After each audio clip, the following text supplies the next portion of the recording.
Hey, kia ora, haramai, greetings and welcome. I'm Guru. Welcome everyone. My stream, State of Decay 3 is on the way. How good a news is that? Holy shit, after 2 years of radio silence, we finally get an update for Undead Labs and it is rocking. All that talk, all that chatter out there, will they, won't they, will it get cancelled? I never had a doubt. It's coming, folks. It's coming and it looks brilliant. How's everyone doing today? Holy shit. Good to see you, folks. White Rose, awesome. Catching me live. Oh, man, it's been awesome. It's great to see you, man. I'll say that. And little dude, how you doing? Still playing a lot of State of Decay 2 and it's not gotten stale. Yeah, it has not stale for me either. But boy, when you do really hard mods all the time, after a while you just kind of go, oh, I'm a bit battered, need some time out of the front line. Hey, little dude, how you doing, mate? How you doing? UBV's in the chat. How you doing? UBV is a budding new State of Decay content creator. Go check him out. It's awesome. Hey, Ashes, how you doing? Ashes is part of the community as well, doing his thing. Hope you've been up to some good antics today, my friend. Woohoo! Cool, good to see everyone. Hey, Bob, how you doing, mate? Great to see you. It's been a while. I hope you're doing well, man. Hope you're doing fine. Welcome, welcome, welcome. Come on in. Come on in. Make yourself comfortable. We're not going to jump into it straight away. We'll give 10 minutes max. Just people a chance to kind of drift in. And in the meantime, I'll just give you a bit of an outline for the day and what we're doing here. So I'm kind of planning on maybe 2 hours dedicated to the stream, maybe a bit longer, depending how we get on. No ads today, folks. I want everyone dialed in for this one. So yeah, what we'll do is once people get in here, I'll give a bit of a backstory about what the update kind of means to me. I'll talk about the player council. I'll talk about some of the things that I heard Philip Holt talk about with Sunny Games in the awesome interview that he gave. If you haven't checked out that video, you should check it out. There's hidden gems in there as well. We might not cover that video entirely today, that interview. If we can, great, because there is really, really good stuff in there. But today I'm really going to focus on going through the alpha test video, which came out from Undead Labs, frame by frame, because honestly, in those first 4 seconds of imagery of them putting posters and pictures up on the wall, of concept art, there was a ton revealed. If you knew and you had the ability to look closely. We're going to be doing some viewer polls today as well. So some of the imagery, concept art, gameplay, everything, it's got some hidden jewels in there. And what we're going to do is we're going to pull them out, talk to them, explore them. And what I'm going to do as we go through is I'm going to put up polls in the live chat, and there'll be statements like, I don't know, if I drive my car off a cliff, it will explode. Things like that, and all you'll need to do is kind of go yes, no. And the reason for that is what I'm trying to do is come up with some cool ideas and put them in a test model, test them against a community, this one, and then capture that information and send it to Undead Labs. So Undead Labs will absolutely see the stream. They absolutely will, guaranteed, I tell you. And so if there's I'm thinking, 12 at least polls about certain elements about the game, whether it be customization, bases, systems, combat, weapons, whatever it may be as we go through. I'll do a poll, and all you need to do is kind of go, yeah, I like that, or nah, I don't like that, or abstain if you're ambivalent. And yeah, we'll send that to Undead Labs. More data for them, more things to think about. That's how we can help make this game the best it can be, because I'm super excited about it. Super excited. When the news drop. Hey, kia ora Gator. How you doing, buddy? Yeah. So, oh, and Clay, how you doing, mate? I need to get into this alpha, man. Yes, absolutely. Sign up for the alpha. If you haven't heard Brian, Sunny, and Jay, and Undead Labs themselves tell you enough, do that. I'm all geared up for it. I've registered. I've done the survey.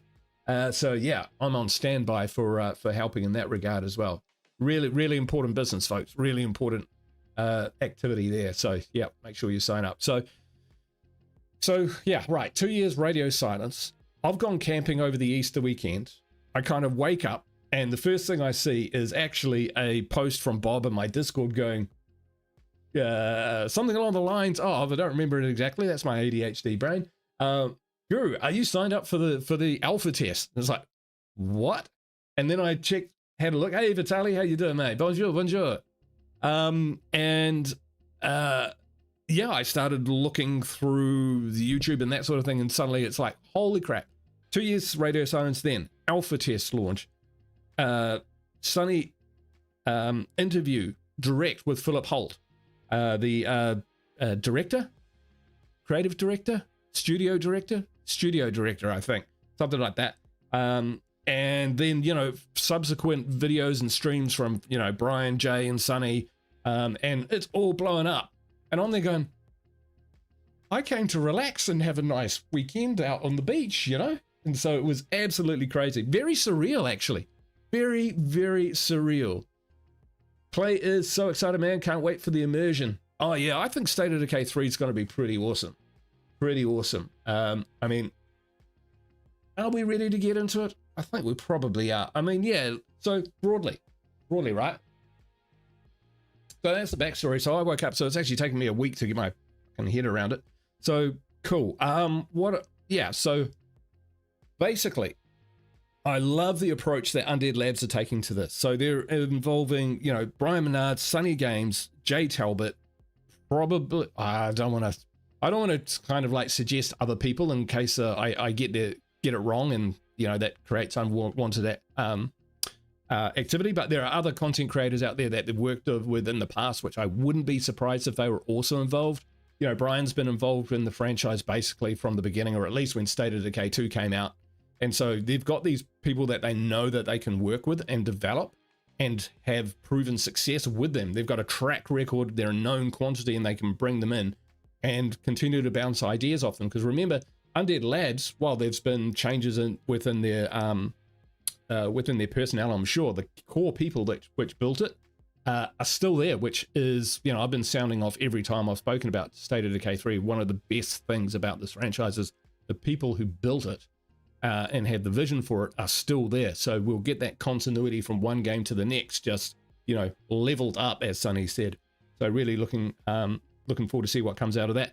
And, you know, you look at the constituents that those content creators provide. You know, Sunny is amazing at bringing out all the different ideas and feedback, feelings, fears, ideas that people have with his channel. Brian Menard's got, you know, he's the OG. He kind of owns that space from a gameplay point of view, and with his community, and Jay's new on the scene as well. I think anyway. Maybe he's been around before, but, you know, he's been playing recently, and he's brought a really fresh perspective to the game, and he sits up in Europe, so he's probably got some of that European community as well, which is great. But it's not just content creators as well. Philip mentioned that they've also got people from the community, so I wouldn't be surprised to see some of the modders from the early days, which the developers worked with through State of Decay 1 probably, but at least State of Decay 2, they you know, they were kind of a big part of that that community. So it is really a community game. Hey K5K, how you doing? Just when I thought I was out, they pull me back in. Yeah, exactly right. Yeah, so yeah, totally sweet. The player council and that community engagement is great, and that's why I wanted to help in any way that I could by setting this up. So more people have dropped into the chat, so I'll just go over it once again what the plan is for today. I've spoken about the kind of backstory of the players councils. I'll have a quick summation of what Philip was saying about combat systems and stories, because I think that's really important, and then we'll dive into a frame-by-frame review. As we go through that, we're going to talk about what it may mean for the game's development. We're going to do some viewer polls based off statements that I will put in the live chat, which you can just answer yes or no to, real simple. And we'll actually start off with a simple tester, if you like, with that image behind me at the moment of Wind City, which is available online if you search for images, and State of Decay 3. So cool. Yeah, this is a discover, discuss, capture, and share back to Undead Labs. So we're going to help them in any way we can.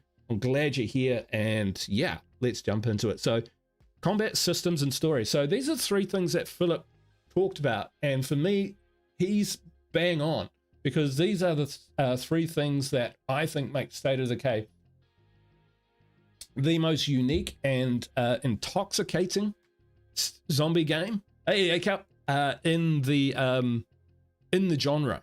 So take the combat, for instance. The combat is in State of Decay 2 is physics based. So and the combat is really good. It hasn't got a block button, but it's got a dodge spam button. So you can do that. But the combat is just a really nice flow. When you get into it, it's almost like a dance. It's almost like a dance. If you've seen me play, I play a kind of Hollywood style.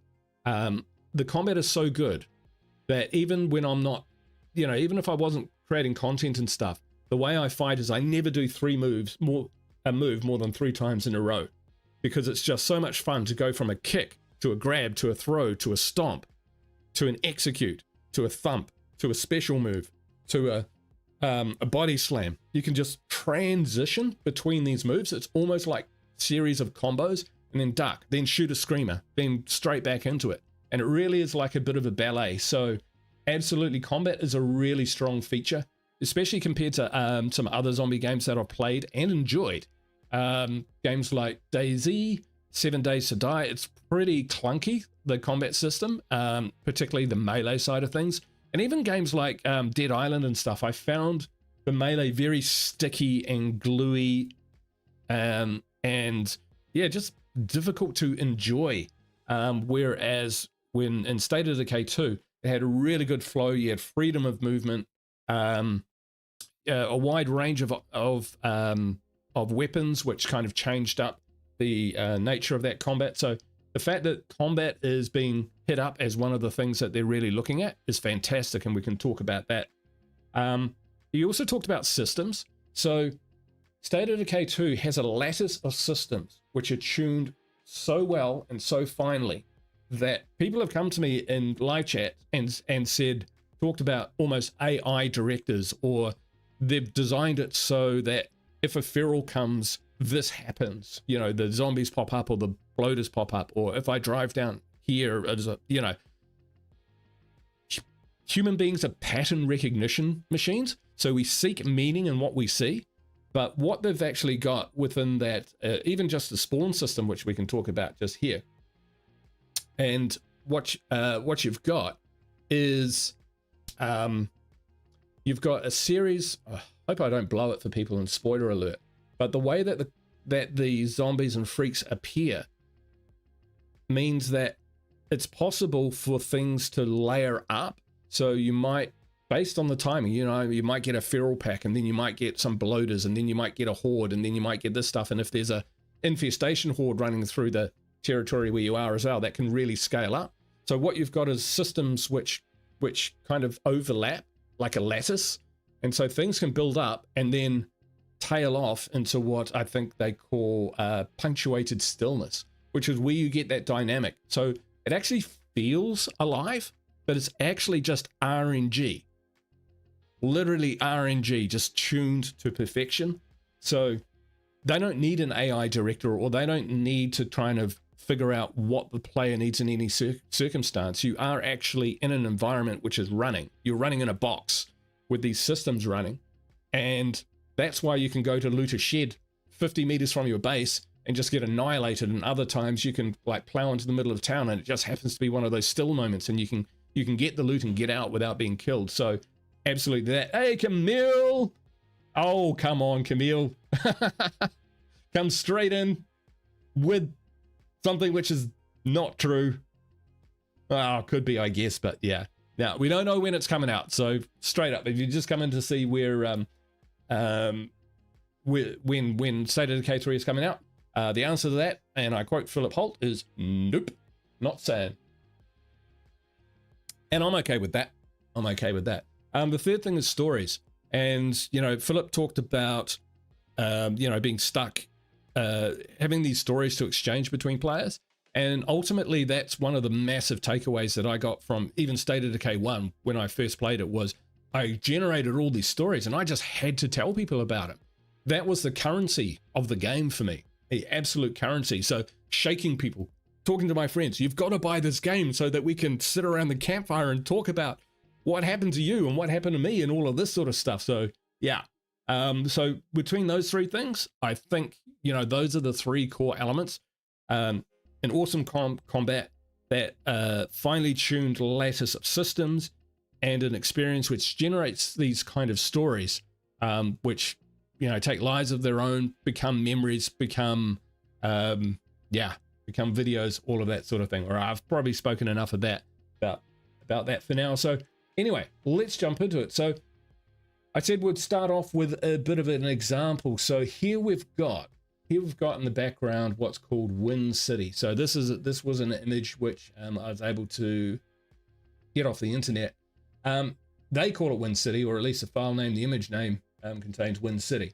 And so what we've got here is a base. If you look closely, you can see down here, this is actually a van, and we've got a figure down here. Got what looks like another figure here, but it's really hard to see once you zoom in. We've got a figure up on the wall. So this is a human base. We can see some unusual structures, and we can see some telling structures such as power lines.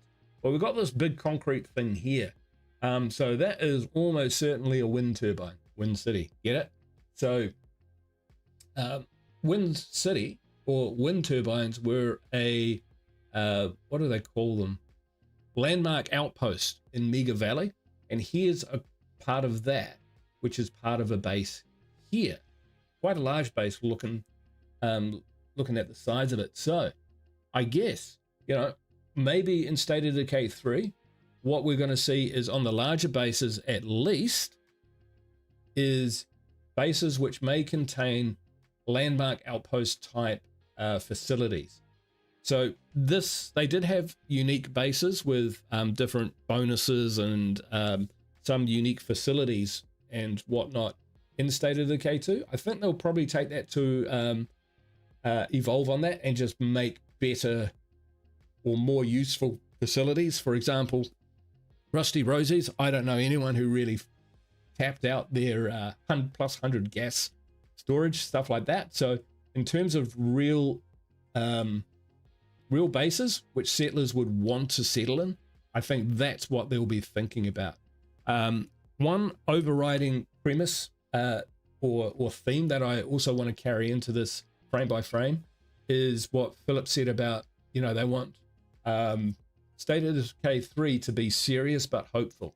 So I think, you know, taking out some of the jank, taking out some of the campiness, the winks, the arcadey bits, the cheap bits, I think they're really going to kind of, this is when State of Decay really grows up. I want the utility room from Prescott Firehouse available. Who doesn't, man? Who doesn't? Hey, Aaron, how you doing? Cascade Hills, you had the solar farm. Yeah. Which one was that one? Solar farm. Thinking. Which base had that? Not the container fort.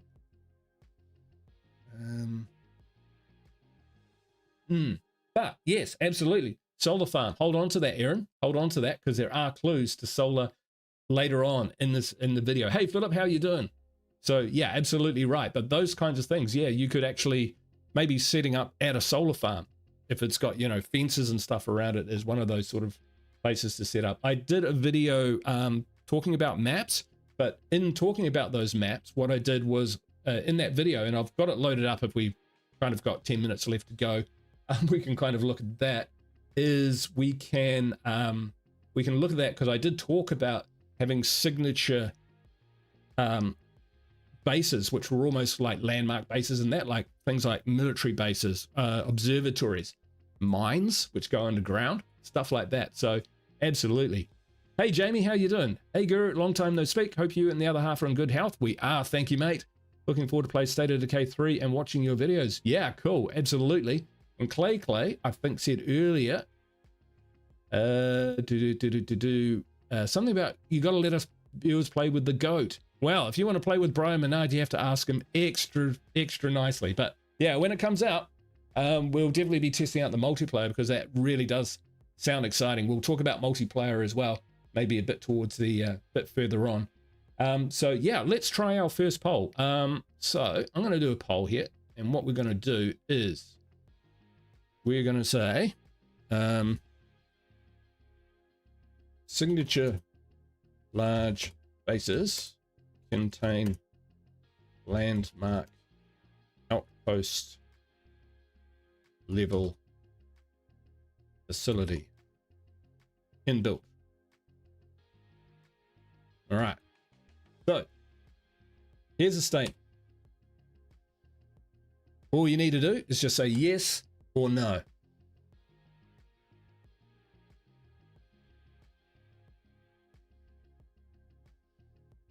And see what happens when Undead Labs watch this back. We got 26. Well, the number's kind of bouncing around a little bit, but between 25 and 30 people, it's something. In terms of for data collection. And we're going to ask very specific questions. We're going to make some very specific statements that we need to get some feedback on. So cool. I'll leave that running in the background. What is the sorcery? I know. I came up with it all myself. Not sure if I should pick yes or no. So what I'm saying is, see the base on screen, how it's got this big concrete pillar. That's going to be a wind farm. That's got to be a wind thing, which maybe you can get going. And once you get that going, you get basically free power. So what if there were on either several maps or one large map, depending what they're rolling with, maybe there are other bases which have similar landmark kind of inbuilt facilities. Say you could take over a hospital and it had the landmark outposts from Trumbull Valley, with the Ken station and that sort of thing. Want to build any base anywhere. So on that, honestly, White Rose, I think for a single player game for this, I don't think they'll have build any base anywhere. Having said that, in the interview with Sunny Games, Philip did talk about player generated goals, right? Where players would either want to survive without a base or perform a lone wolf, and they seemed very keen to expand and allow on that. My very first State of Decay 3 video, going back 4 or 5 years now, talked about that, and I didn't actually think it would come to fruition, but it's possible there is a game mode. Like if you started a game, you could select, I want to be a lone wolf, and it would allow you to say play as a single character where you can move around, and what you can do is you can board up windows and houses, and once you've done that, you can kind of occupy them as a miniature outpost, and you can sleep and recover fatigue and injuries that way. And when you wake up in the morning, you continue on as a single player. And then if you, after a while, as you say, okay, I've done this for a while and I actually want to start a community now, you'll be able to change that play game, that method, with a switch and go, okay, I want to do community now. And then it'll switch over to, you have to, you can only settle certain bases and that sort of thing. And I don't think you'd be able to go back. But if there was a way, I always like the idea of you being able to have that flexibility to play as a lone wolf or play as the community. And if you were to play as a lone, you need the mechanics which will actually allow that to be a reasonable experience. In State of Decay 2, it didn't really work for me. Hey, Robust, how you doing? Jamie says it would be cool to alter your own landmark outpost, so each location you can pick 3 different ones. Pretty stale, pretty fast. I don't know. I think there'll be a lot added to the game. It will take a long time for it to be stale. I think some of the activities that you need to do to get some of these facilities going will also make things interesting. UBV, member for 33 months. Thank you, my friend. I appreciate that. All right, that's super loud. I'm going to turn that down a little bit more just because I do appreciate you, man.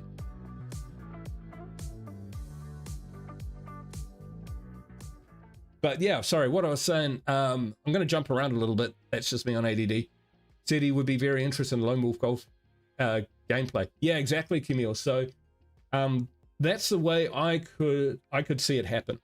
I start a game and it says Lone Wolf Standard. I choose Lone Wolf. I go in. I can't recruit people, or maybe I can recruit up to 2, maybe something like that. You can switch between them, but then you don't settle bases so much as move around the map, finding buildings. You can board up windows. Who doesn't want to do that? And camp that night, so you can actually kind of have a day-night cycle, so that you can actually keep it going. In State of Decay 2, if you try the Lone Wolf thing, you've got the issue of having to stay up all night. You've got the issue of collecting supplies and dropping off your rucksack so that you can maintain your community of one. So I always struggle to get into playing as a single player in State of Decay 2 because the mechanics just weren't there to support it, and the mechanics for the community approach, you know, the standard game, were so good. So I just couldn't, you know, if I had 2 hours to spend playing State of Decay 2, I wanted to play it where all the mechanics, where the game was. But hey, we'll see what happens out of that. We'll see what happens out of that. All right, let's close that poll. Let's see what we get in poll. 83 and 17%, so 18 votes. And other people not too worried. So yeah, or able to answer, but that's pretty convincing. That's pretty cool. So when Undead Labs go back and read through this chat, they'll be able to see these polls, and they'll be able to like take whatever they want from them. We're just collecting data here, folks. We're just collecting data. All right. I've already spoken a million words, so I'm going to have to drink a lot through this. Let's go into the Undead Labs video itself. So the screen you're looking at the moment is my DaVinci Resolve editor. What I might do, because yeah, I'll leave my stupid head here because we've got plenty of canvas that we can play with. So I'm not going to like play the video and talk about the video. People way smarter and better and all of that sort of thing have done that. You've seen it to death. But what I want to do is take you through the video itself. So these elements in the background, which give us a lot to talk about. And I'm using this method because with my new graphics card, look at that. That's a scrub speed for my edit at, you know, a ridiculous amount of resolution. So yeah, pretty happy with that. So let's jump into it. Now I've taken copious notes, which I'll refer to because I don't want to leave anything out. This is what, Camille, I told you that in confidence, brother. You're not supposed to tell everyone. Robust says, State of Decay is one of those games where I want improvements, but I don't want to see them break what makes the game great. Exactly. We want that continuity. And I think, Mustache, what gives me confidence around that is with the player council that we've got and with the original developers, you know, the Brants, the Joes, the Jeffreys, the Patricks, all the team which have been around, especially from earlier. You know, they know this. They appreciate this. And so I think they're going to, and you heard from Philip as well, that they're kind of their own shop. They're not being told what to do in terms of the development. So everything's kind of lining up for an awesome game. So yeah, exactly. Mustache, you got it. That's exactly right. That's what I just should have said right there. Undead really seems to respect the fans and creators. And honestly, yeah, I really believe they do. So even like this is the first frame, and we can see a lot going on here as well. We can see, I couldn't make out anything about this piece here, but first thing I'm going to draw your eye to is this one down here in the corner, right? So it might be a bit hard to see on the screen. Just keep staring. So what we've got here is we've got a tunnel. This is like a rail tunnel or a mine or something like this. I think it's more likely to be a rail tunnel. This could be like a train coming out of it. Now this is concept art. And like I said, humans are pattern recognition machines. So we might look at something and go, oh, that's a face, or oh, that's a turtle, or that's a pixie riding a unicorn, whatever. That's what the brain does. So we just have to kind of look after that. Oh, catch you later, UBB. Have a good one. Thanks for dropping the man. Do appreciate it. But what I really like about this is it suggests a subterranean environment. A subterranean environment, which I think it would be really cool. When you think about State of Decay 2, it's very on the surface, right? Water is not deep. It's you know, ankle deep across the whole map. There's no real depth to the game. You can walk into buildings, but you can't, you know, there's no terrain under the ground. If you know, Bob will tell you, if you go through the ground, you fall through the world, right? This suggests that maybe, just maybe, there's a bit more to the world where water will be deeper and there will be subterranean places to explore. Going through dripping tunnels with flashing lights, if their generators are still running after all this time, or they're, yeah, for whatever reason, maybe you turn a generator on, and you know, going through mines with zombies coming out and freaks down there, and you'll see that this orange glow, right? Why I say that is this orange glow is very similar to the infestation kind of glow that you see in the 2024 trailer when they go and attack the infestation at the gas station, and later on at the bridge where the Juggernaut is. So huge. What I'll also say about this is, I know it's concept art, but two things that Undead Labs has done really well is maintained a 2-year radio silence with no leaks. So there's nothing up on here that they don't want us to see. The other thing is they've learned the lesson, I'm sure, from the first trailer where it promised, you know, camping, it promised rain and weather, it promised undead deer, and some of that isn't happening. There'll be no bait and switches here. They know how much that pisses people off. They know how much we look at stuff like this and we grab it. And Camille Randolph, you're my hero. Thank you, man. 33 months as well. That's basically when I started. These guys like UBV and Camille have been around for many years before that, and A-Cup and Bob, the whole boot gang. Been awesome to be part. Thanks for inviting me in.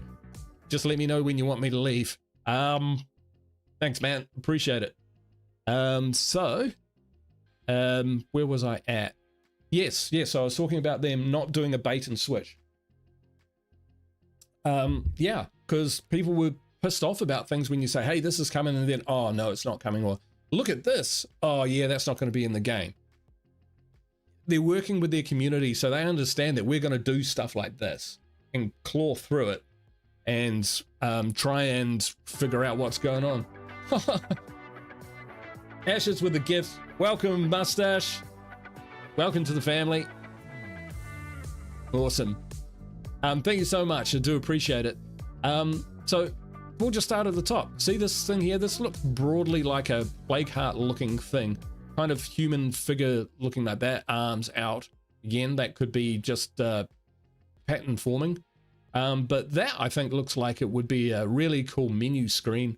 We've got a zombie here, but looks quite different to the zombies that we see in the 2024 video. However, you know, this has been evolving over time, so there's been some big changes, and we've got some vehicles and stuff. So we'll just add on.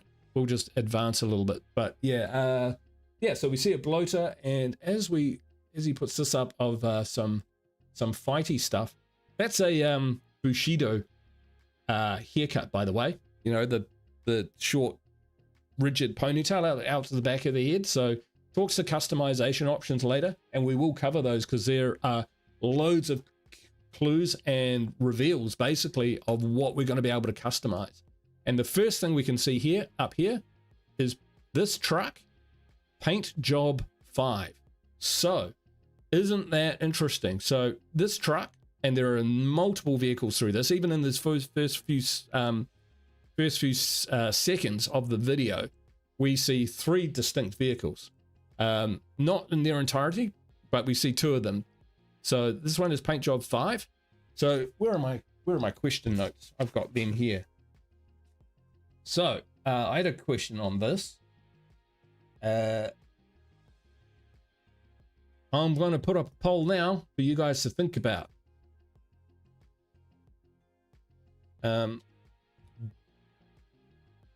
Better and more realistic vehicle physics.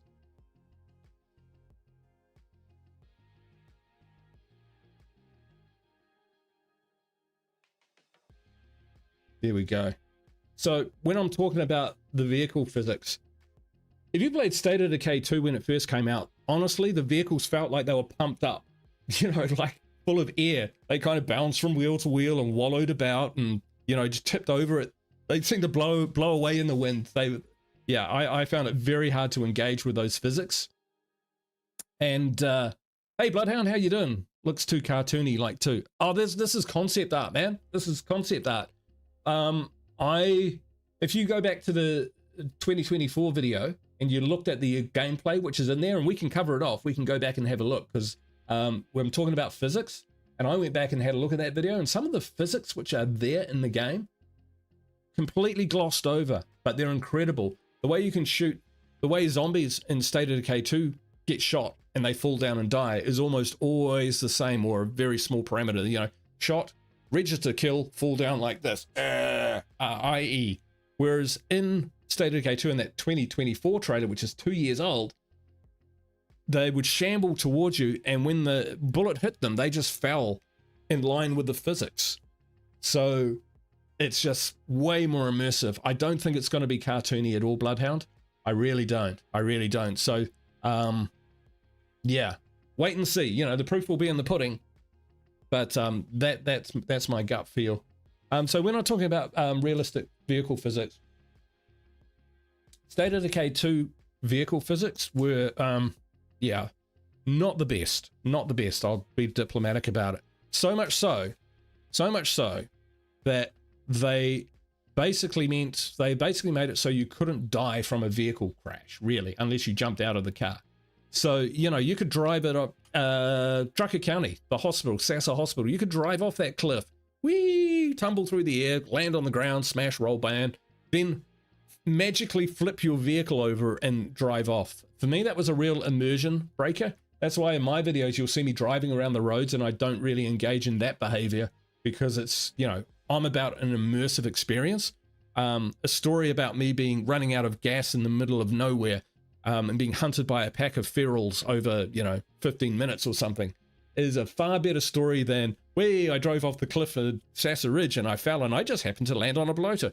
Actually happened. But, you know, one story is really cool and in theme with the game, and one is not. So yeah, vehicle physics, I think cars should be more robust. They should handle a lot more realistically.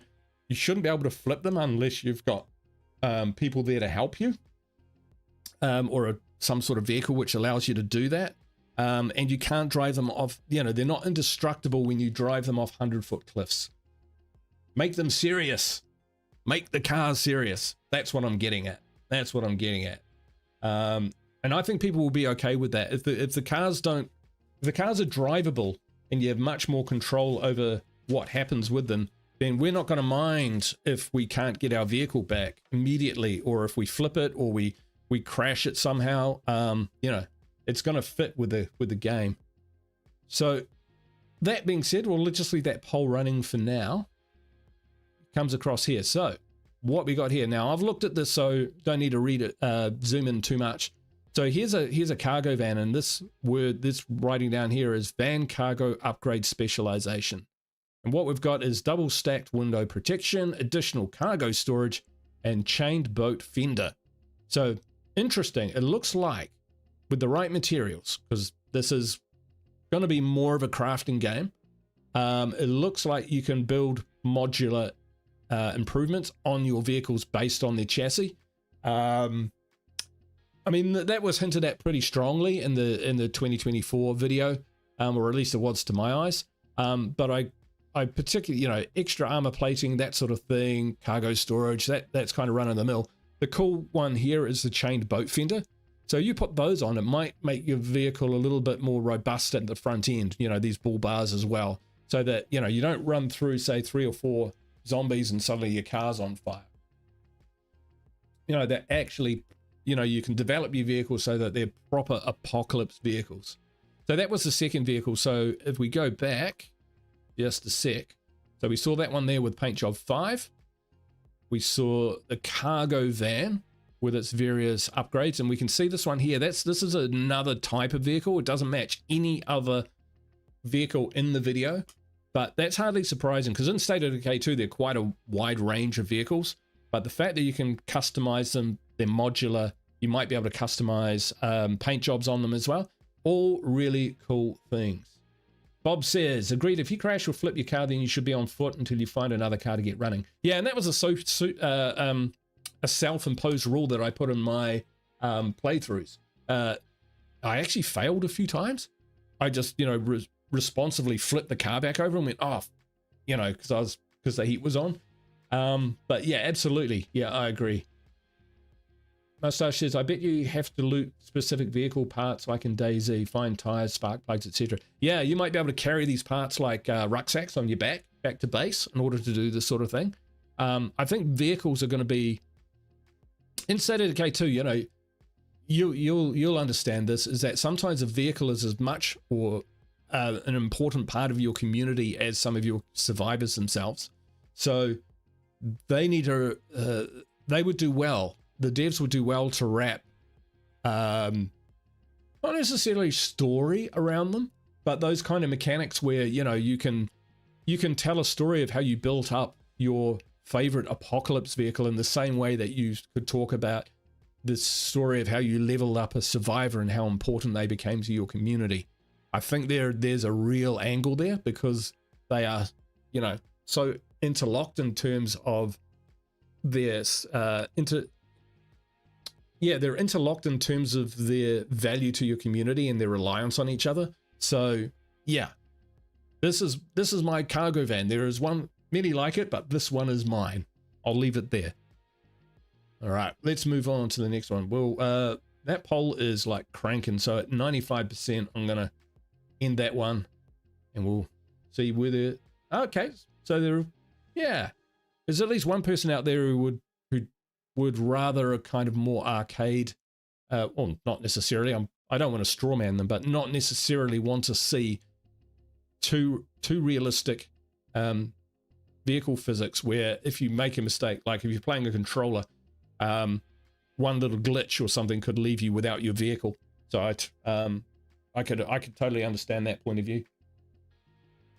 I would hope that the physics would be good enough to counter that kind of situation, but considering what we've seen so far, that's an absolute valid concern. So thank you for your vote. See anything special here?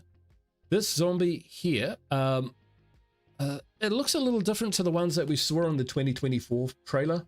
It just looks a little bit more alive, no glowing eyes, but I guess, and if you're going to give them glowing eyes, do you need to work too much on the concept art of this? Not sure, but looks pretty cool anyway. Could be a zombie, could be something else. We'll talk about that. But really, the reveal here is on this side. We've got snow, folks. This is freaking snow. Look how it lies on the ground. Well, it's white. It lies in lumps on the ground. You can see here, and if I get Mr. Wushu's head out of the way just for a bit, we've got the snow resting on the hood, on the door frames, on the fenders, inside the engine bay, clumped on the ground. So it's not deep snow. We have patches of dirt, but it's definitely snow. So that sounds freaking cool to me. So this one here is, we're going to start a poll. I'm going to say different terrain, environment, comma, e.g., for example, snow, subterranean, because we looked at that. And I'm going to add in swamp, because I reckon that swamp should be in there. But you guys put what you think. And we'll start that poll. Yeah. Don't overthink this, people. Just go with what you feel. Go with what you feel.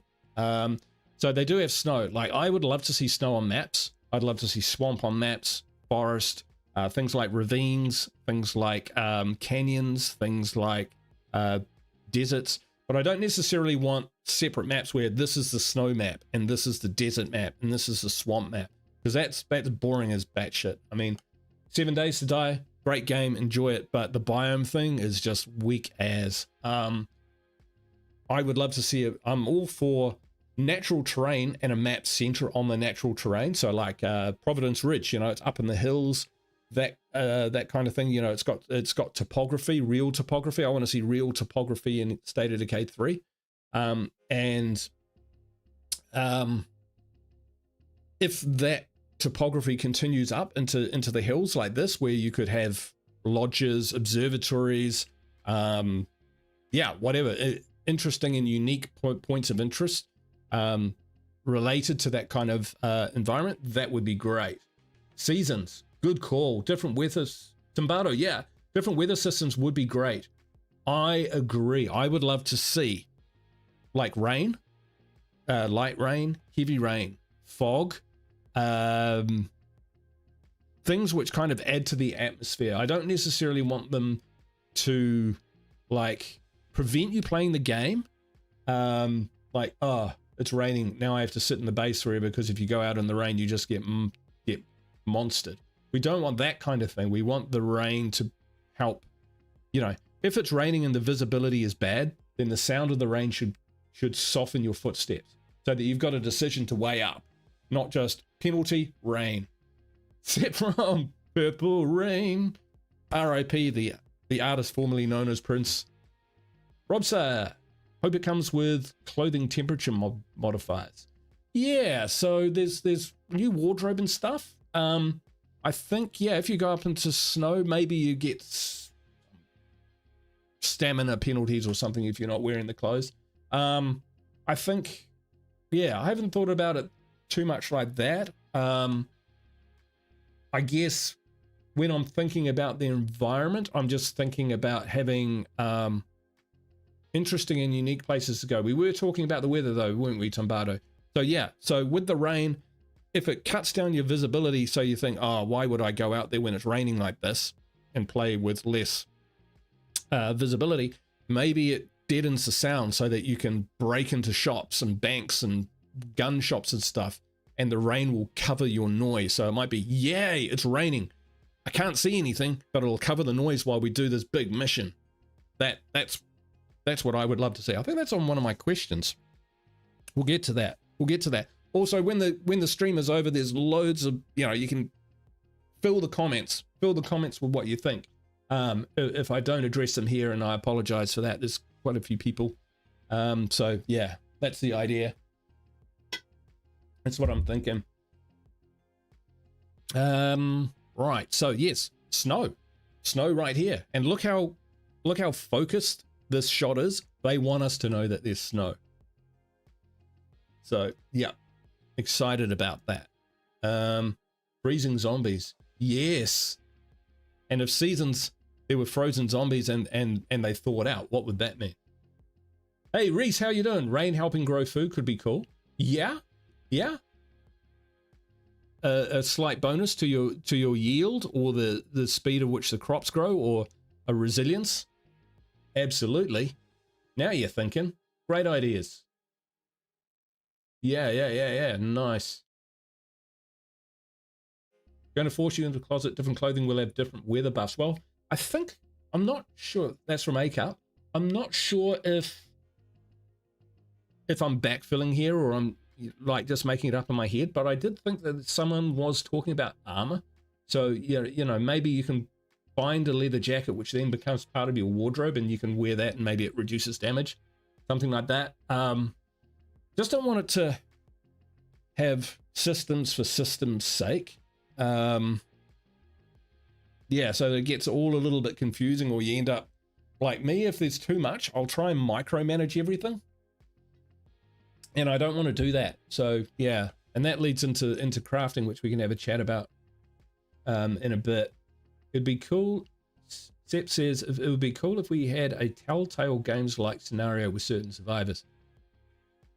Yeah, to be honest, I think that when State of Decay 3 drops, it's basically gonna be the staple game, just because I think they'll focus on that and get that right before they add in anything like, like they did with Daybreak for State of Decay 2 and that sort of thing. It's not that it couldn't happen in the future, or it could be a little on the side thing, but I think what they'll need to do is sell 10 million copies in the first month and then do it, validate it that way, because to be honest, I'd rather them stand up crew to fix hot fixes and the little issues which will pop up on release and address those as fast as possible, instead of a Telltale type game scenario which comes from it.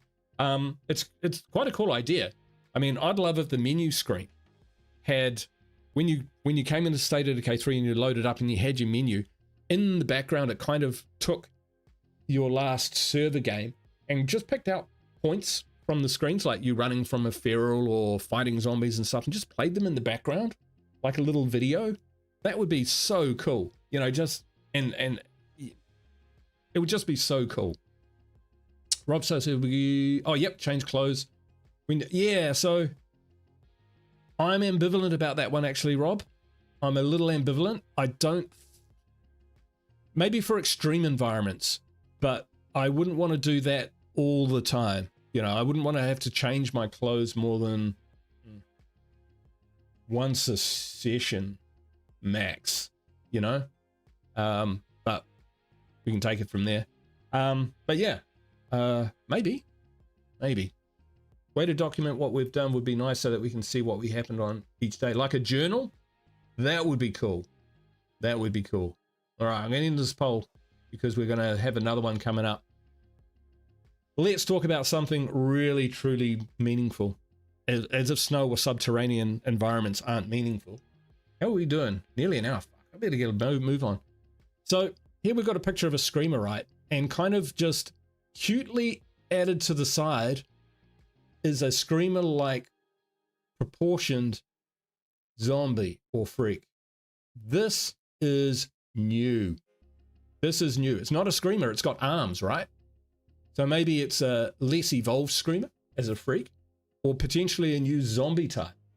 I'm calling this development Slender Man. I know, plucked it from nowhere, straight from the top of my drone. But this here, and this is not here as a bait or switch. This is, that's not a bloater, man. It's not round enough. And it has got butt cheeks. It has, but it's got these long, slim arms with long, gangly fingers. Those are new. Its head is all bald. It's cadaverous. That's its rib cage. So it kind of looks like a screamer, but at the same time, unless screamers are going to come in with arms, I guess, looks a bit like a butt cheek man. No. Yeah. So I reckon that this is probably going to be a new zombie type. New zombie type in the game. You heard it from me. Not necessarily powerful enough to be a freak, but certainly a zombie type. The amount of visual and non-gameplay I want are embarrassing. Non-gameplay. Not sure what you mean. Well, dude, I'm a theorist. So, take one of the top contributors to the State of Decay community, Arvid, right? He's a scientist. He goes in and he tests things. I'm a theorist. I have a creative mind, and so I try and think things up, which would be cool. They're not all great ideas. Absolutely not. But I don't think it's a bad idea to actually share them and see them, because within them, maybe the idea itself is not quite right, but there might be something in there which is a kernel of something better. So, it takes all types. My friend. So, yeah, I mean, like, we haven't seen this in the gameplay itself, but that's, this is on the concept wall. We've got to be thinking about this. So I think that this could be a different type of zombie, which is in the game, or a different freak somehow, or some sort of evolution where we've got a screamer and maybe a super screamer which has got arms and can do have more abilities, so on and so forth. Who knows? But we have not seen this before. We have not seen anything like this in State of Decay 2 before. So there is more they're developing the menagerie of enemies that we are going to face. Here again, we've got our Juggernaut. Definitely evolved and looks quite a bit different in this picture than it does in the 2024 trailer. To be honest, I think it looks better in the 2024 trailer. That's just my personal opinion, but there we go. And what we've got is, yeah, a bit more snow, snow terrain, you know, background and stuff. So they're definitely thinking about that. They've been holding the evolution of ferals close to their chest as well. Exactly. Is that a future feral? It doesn't look very ferally to me. You know, it doesn't, I don't look at it and go, yeah, that is a feral. So yeah, I absolutely think there is a new zombie coming, and I'm going to call it Slender Man until proven otherwise. Because I'm allowed to. I'm allowed to speculate. And I'm gonna. Maybe an underground type. The ears and eyes look like it lives in total darkness. Holy cow, Rob. There you go. There you go. We saw the cave earlier where you might be able to go into. This might be a particular zombie which lives underground. That would be awesome. Awesome. Good thinking, Rob. I love it. I love it. Okay. Here we got some 3 survivors. There's actually another 3 over here, which you'll see later on in the video. What I like about these guys is they've got a varied wardrobe and they've got specialist equipment. You know, he's got a cell phone. Who knows? Maybe that sets off traps. A grappling hook. Maybe she can climb buildings. This dude, he's got some sort of hook in one hand and a wrench or something in the other. Who knows? But what I'm thinking is maybe this is showing some customizable characters. But I'm wondering also whether the 5th skills that you get in the game can be used in the field. So, you know, in State of Decay 2, you've got a 5th skill and it might be car burglary, you know, but the only way you use it is by spawning in vehicles. Whereas in this, maybe she's a mountain climber, and so she can actually use that in the game to use a grappling hook to actually climb on top of a building where she wouldn't normally be able to get to. That's what I'm thinking. Danny, hey up, how are you doing? So excited. Hello, it's nice to see you all. Thank you. Welcome to the chat. Welcome to the stream there, Danny. Good to see you. Great to see you. Here's a pencil in his ear so he can John Wick them. Haven't seen it, to be honest. Oh yes, I have. Saw the one where they killed his dog. Do you think there will be a system to cut off our limbs in case of emergency, which would decrease our health stamina? Oh, right. Yeah, that was a mod by Neru way back to take care of the plague. Yeah, possibly. Everything's on the table. I'm not sure I would want to do that with my characters. Yeah. Would that add to the game? I mean, I think the plague could be definitely developed further so that it just doesn't get to a point where you absolutely need a cure to remove the plague. Something where, you know, as the plague worsens, it has more of an impact on your character. And as you take the cure or find remedies for it, if they exist, you know, it slowly declines. Not quite so instant and arcadey. So yeah, hook weapon from the guy on the right looks interesting. Yeah, it looks like a gaff hook or something like that. So maybe he's a dock worker or a construction worker guy, or yeah, who knows? Who knows? But it's throwing up questions for us to play around with. So I like that. I like that. Here's a couple shots. These are 2 vehicles from the front and the back, and this to me talks of customization. So you can get a car, and if you've got the facility like a automotive shop or a chop shop, you might be able to customize that vehicle to your personal preference. So you could have a seated car, you know, enclosed van, or you could have a pickup truck. One question I've got, and we'll put it in the poll, is, where practical, you can shoot from vehicles. So let's say that you've got the let's say you've got the van. So let's say you've got the van and you go, well, okay, we just ride around in that. It's too constrained to really use a weapon properly.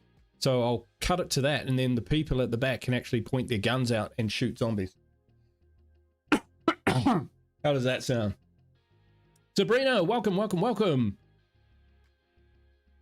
Novos personagens. I don't know what that means, unfortunately. But if someone can figure it out and put it in the chat, I'd love to read it. He looks like a farmer, and that's a hook to help lift hay bales. There you go. Yeah, I think you might be right on that, Bob. As always. Bob's always got a kind of direct line with the truth on some of these stuff. He just sees the core of the matter straight away. Got his channel too. Go check him out. So yeah, so some customization here. So in this section that we're looking at, customization, apart from Slenderman and more snow, this one seems to talk about customization. So we saw survivors. We've seen, you know, these vehicle customizations. Here you've got kind of like a modular vehicle where, you know, you've crafted a door because you couldn't find one in the field with the right parts. And, you know, we saw with the cargo van storage, you know, double skin protection, the boat fender. So that's customizable as well, which is kind of cool. Now, we were talking about solar earlier, a solar farm. Well, here's a circuit breaker where, okay, these could just be words, but we've got solar, connected, light, and down here we've got circuits for the lobby, facility, and ComCent. I'm thinking that's your communication center. And over here, this word says off, but I don't know. Can't read the rest of it, unfortunately. So here's one with the power on. Here's one with the power off. So the fact that they're kind of working on this kind of level of circuitry and stuff is cool, and I think that's what they want to do. And they talked about it. Philip talked about it in the video with Sunny about for some of the IEDs that they're putting in the game for you to craft, like whistling box mines could be replaced by kettles which boil, and they whistle when they boil, and then they bring in the zombies and then they explode. So that kind of ingenuity and engineering to the game. So this kind of fits with that. They kind of don't want to just make stuff work by magic is what I'm getting. It's actually got to stack up, and that's all going to add to the immersion. So that's brilliant. Let's keep going. Here's some customization as well for characters. So you can see that like the facial models are all quite different, quite varied. We've got piercings, scars, jewelry, we've got glasses, we've got tattoos, and we've got Sunny's favorite, facial hair, as well. So I think there's going to be quite a lot of customization from a wardrobe and appearance point of view. I'm not sure, we haven't heard anything about being able to like create a character. I think that will come down to the community. If there is enough clamor to be able to create your own character to bring them into the game, that might be a thing. I mean, one thing that I've learned from playing State of Decay 2 is I have the way that I prefer to play, but there is no real right way to play it. You can play it in all sorts of different ways. And if people want to actually just kind of create their own avatar and put themselves in the apocalypse, should we put up a barrier and say, no, you can't do that because we're insisting that you use procedurally generated characters and you are the stewards of this community? So State of Decay 3 allows another look at that. I know for one that if I was given the option, I would probably still go with randomly generated characters or procedurally generated characters, because I love random. I love RNG. I can build a world off random events in my head, pattern recognition, all of that sort of thing. I can build those stories. If I put my own person in the game, that story suddenly has a very linear way to go. But it's going to be different for different people, and I don't see why you would restrict that. Yeah, maybe you can create one character per community. I don't know. There might be some reasoning why they won't do that, but who knows? Who knows? I just noted he's got a chainsaw necklace. That's pretty cool. So like I said, jewelry as well. Jewelry, piercings, tats, everything. Pretty cool. If you're going to put all that in the game, why wouldn't you allow people a character creation?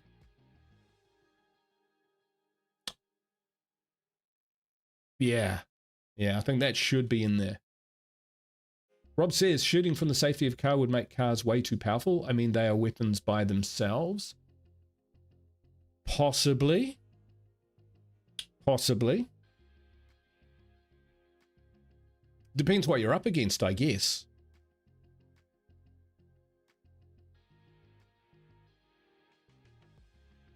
I mean, you've still got to use the ammo. If you're going to shoot from the safety of a car, you're not going to be able to, like, depending, if you're driving the car by yourself and you're in the driver's seat, you're not going to be able to use rocket launchers or, you know, big guns. You might only be able to use small guns, if at all. Or you might be the driver. You might need a passenger in order to do that. And if they do it, they'll go through their ammo. So yeah. White Rose, character creation, especially for lone wolf. Yeah. So if they're gonna say, hey, look, we're open to these community or player-driven narratives and stories, why not allow the players to create their own characters? Create the people they want. Or they might want to create a story based on, not necessarily this is me in the game, but this is someone who's could be anything, you know, a super tough dude, or this is a person who's, you know, got mental health challenges, and they have to slowly, you know, build themselves up over time and use the apocalypse to strengthen and remedy those, you know, whatever it may be. I'm not here to come up with the total answers. Every time I've come up with a way of doing things, Undead Labs comes up with a better one. So, you know, I'm just here to prompt the discussion. All right, we'll move on past that one. How are we doing for time? Oh, we're an hour in. That's okay. We're doing okay, actually. We're about halfway through. It was even on their survival guide on their website. Survive your way. Then they changed how you survive. Yeah. Like, to be honest, I think and I've said this before, if State of Decay 2, if the Undead Labs had the resources that they would have ideally had, the time that they would have ideally wanted, and the technology that they will ideally have loved, State of Decay 2 would have come out a lot differently. You know, there was definitely some technical debt in there, which meant that when they went to evolve it, that sort of thing, they ran into some problems, and some problems they just couldn't fix. They knew what was happening, but they didn't know why it was happening. Things like that. So, you know, it's a complicated beast.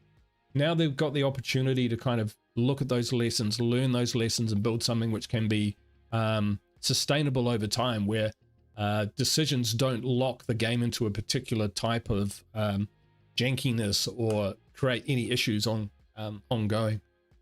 All right, then we get some gameplay from our favorite heroes. Oh, I'll just say this. So here are some wish list discussions. First one's about motorcycles. One thing I'll say about motorcycles is this is coming up a lot. They would be cool, I think, but at the same time, if the vehicle physics are more realistic, if you want motorcycles, are you okay that if you crash at high speed, you die? So yeah, if you're looking at motorcycles because you want to play Days Gone in State of Decay 3, you might not feel the same about the motorbikes. And then will you use them? Oh, I wanted to be like Days Gone, which I haven't played, so I'm no expert on it. But, you know, and you could do this and you could do that, and the motorcycle was such an integral part to that game, I believe. And it may not be developed to that extent, even if there were motorcycles in the game in State of Decay 3, or they may operate slightly differently, and you might be disappointed. Oh, it's not like it was in Days Gone. This is a completely different game, so always be careful when you see something in another game about bringing it in and just expecting it to resolve itself or present itself in the same way. It might just not work that way. But yeah, I mean, I'm not going to knock the suggestion. The idea of playing multiplayer with 3 buddies, Harley Davidson around the map, you know, kicking ass, that sounds pretty cool. White Rose, I want pedal bikes or solar bikes that you can strap onto the back of a car. That's not a bad idea at all. I've thought about bikes and I've talked about bikes in the past, but strapping it onto the back of the car or putting it on a rack, I hadn't thought about that. I've played Scum, and in Scum they have bikes, so, but they're not that great. I mean, it's a little too realistic. I don't know if bikes will be serious enough, you know? I'm not sure they'll be serious enough. And if that takes a long time to get off the bike, if you're ambushed by zombies and stuff, that could be actually frustrating. You'd have to do it right, but that pretty much, you know, goes with anything that you would add to the game. I like this one here from McChicken. Permanent injuries on harder difficulties. He says, call me psychotic, but I love a challenge in a game. So if I do dumb stuff or get cocky, and then he says something in brackets, Project Zomboid has, yeah. So I think he's talking about permanent injuries on harder difficulties. Maybe that's how you can get some scars, which tell stories. I like the idea, tandem bikes. Oh my God. Okay. Yeah, that's definitely not serious. Unicycles. Unicycles of Decay 3. Hey Lisa, how you doing? Come on guys, this is serious. Yeah, you see, they want it to be serious, and I want it to be serious as well. I think State of Decay is ready to grow up and be a kind of adult game, a serious game, because that's how I like to play it. You know, levity, comedy, all of that sort of stuff can come from your gameplay, where things go wrong, or from characters within there. But there shouldn't be like mechanics or systems which are just ridiculous and cause you to laugh at them. That wouldn't be great. So we're coming into the last kind of concept art pieces before we go into gameplay, which we'll cover off some of the stuff we've seen. Now, just as I was tracking through here, I did notice up in this corner here, this looks like a survivor rescuing a child to me. Pattern recognition, maybe just concept art, but it looked like this was a child. I don't know if children in State of Decay 3 is a good idea, because if they get eaten by zombies, you know, that's pretty on the nose. That may change their censorship rating, but maybe that's another survivor helping them up onto a roof, or where they've almost fallen off, like Left 4 Dead 2. Not too sure, but yeah, there's definitely something going on there. That does look like a face to me, and them reaching out in some way. Not sure. We don't really get a very good look at it to kind of judge what's going on there, but yeah, who knows? Maybe it's a doll for whatever reason. Not too sure. We've got our memory wall there. Reese says zombie kids would be problematic for ratings, especially here in Australia, given how extreme our board gets. Yeah, exactly, man. And that's part of the reason why there aren't animals in the game as well. I think way back in the day they did some community, or what do they call it, you know, screen testing. And when dogs get eaten alive by zombies, the audience reacts worse than if it's like people. People can, yeah, dogs, don't hurt the dogs, people. They can get fucked. Yep, eat them. They deserve it. Hey, interesting here as well. This looks very much like the gas station that we saw in the original trailer for 2022, but there's a bit of a difference in that you see when they go running in, the sacrifice would be worth it. look how broken down and decrepit it is. I was wondering whether infestations should or would actually destroy the buildings that they're in to give you more impetus to go out and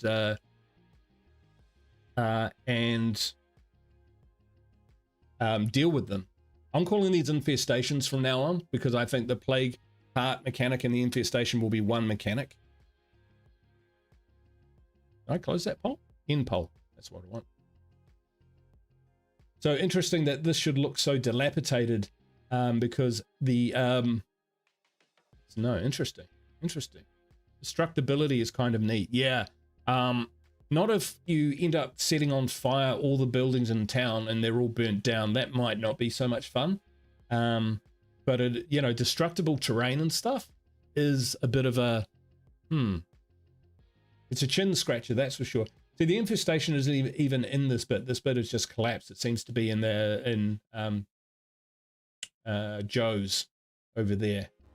What's it called? River Joe's, that's the one.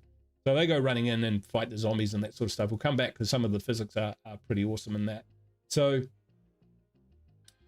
what we see in the gameplay coming up is a lot of the buildings are still standing, which is probably a good idea because if they're all collapsed, what kind of fun would that be? But I'm going to put it here in the poll. We're going to do another poll. I'm going to try and get some no polls or ask a few more challenging questions. Infestations destroy the building they occupy over time. Over time, infestations destroy the building they occupy. See if we can get a 50-50 going.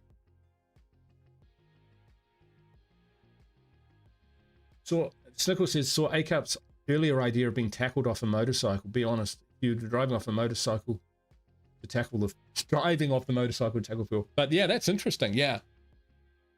Tigamat man says they can add animals as DLC later, probably in a new part of the map. So, yeah, they might. The only way I can see an animal working in this game is if it was like a legendary undead creature which could appear for a temporary amount of time in an area and then move on, like a huge undead bear, which the player could go off and kill or avoid, and then it just kind of disappear. But the problem with having animals in the game, like undead animals, like undead deer, is how do they actually operate? Do they just wander through the woods? Undead wolves suck in games. They really do. I'm not a fan of wolves. I mean, in real life I am big time, but in games they just tend to be a real drag. So yeah, and then you've kind of got, well, do zombie deer appear in undead herds? And why would deer just be the only undead? Wouldn't, if animals could catch the plague, wouldn't every animal eventually get the plague? And if you had undead animals, where are they coming from? Because in the game there's enclaves, right? There's still humans left to feed the zombie population. So there'd have to be live animals in the game to feed the population. I'm kind of glad that they're not, but I'd be interested to see, like, take a man to your point, in a DLC later, whether they could introduce like legendary undead animals which can pop up in different places as a sidebar to the main game without pulling the whole game off its track. Jason says wolves suck in games. Hey Jason, but they should be able to be in between human and zombies in toughness. Yeah, I don't want to have to do. Yeah, I don't want to have to deal with animals when I'm already dealing with a zombie apocalypse, to be honest. Akeup says, I really think that they are going to stay in their lane when it comes to what SOD is, and things of nature will never touch this franchise. That's a, yeah, fair comment. Like, I'd say that's, yeah. Like, honestly, if there's a 5 to 10% chance, it might be like something like I've described, but I would not be disappointed at all not to see any animals. Right, let's keep going. We see Slender Man again. Yeah, no one's seen that before. Fighting through windows, which is good because the portal logic in State of Decay 2 is really bad. If you fight in a doorway, you sometimes just can't hit your enemies, that sort of thing. The hitbox moves.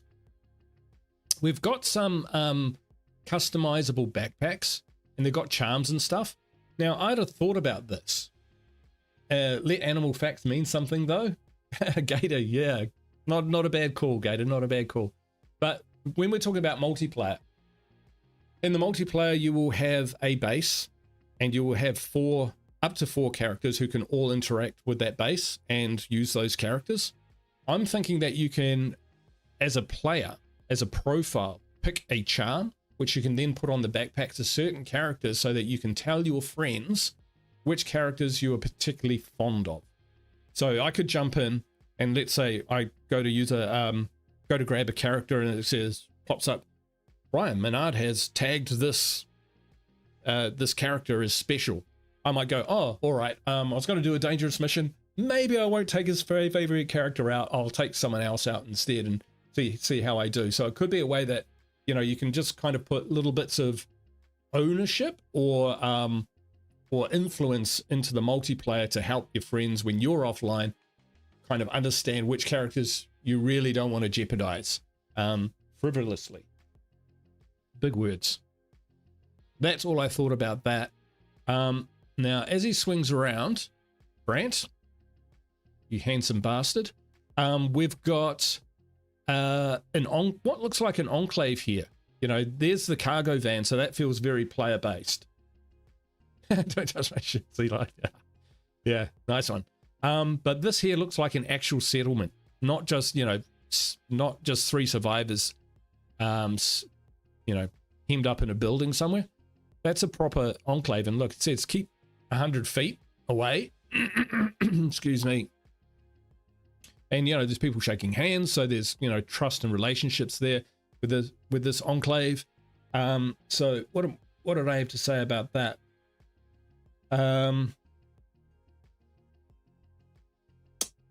I had a question was, yes, which I will put on in the chat. Let's end this poll and we'll put up a new one because this is a big one. So here's my poll question for you. New poll. Now, I hope other people start doing this, to be honest. This is just a really cool way to get a lot of data back to Undead Labs so that they can see what people are thinking about and questions they're asking. I'm going to put here enclaves. Enclaves can settle bases, develop them, and scavenge, etc., and act with agency.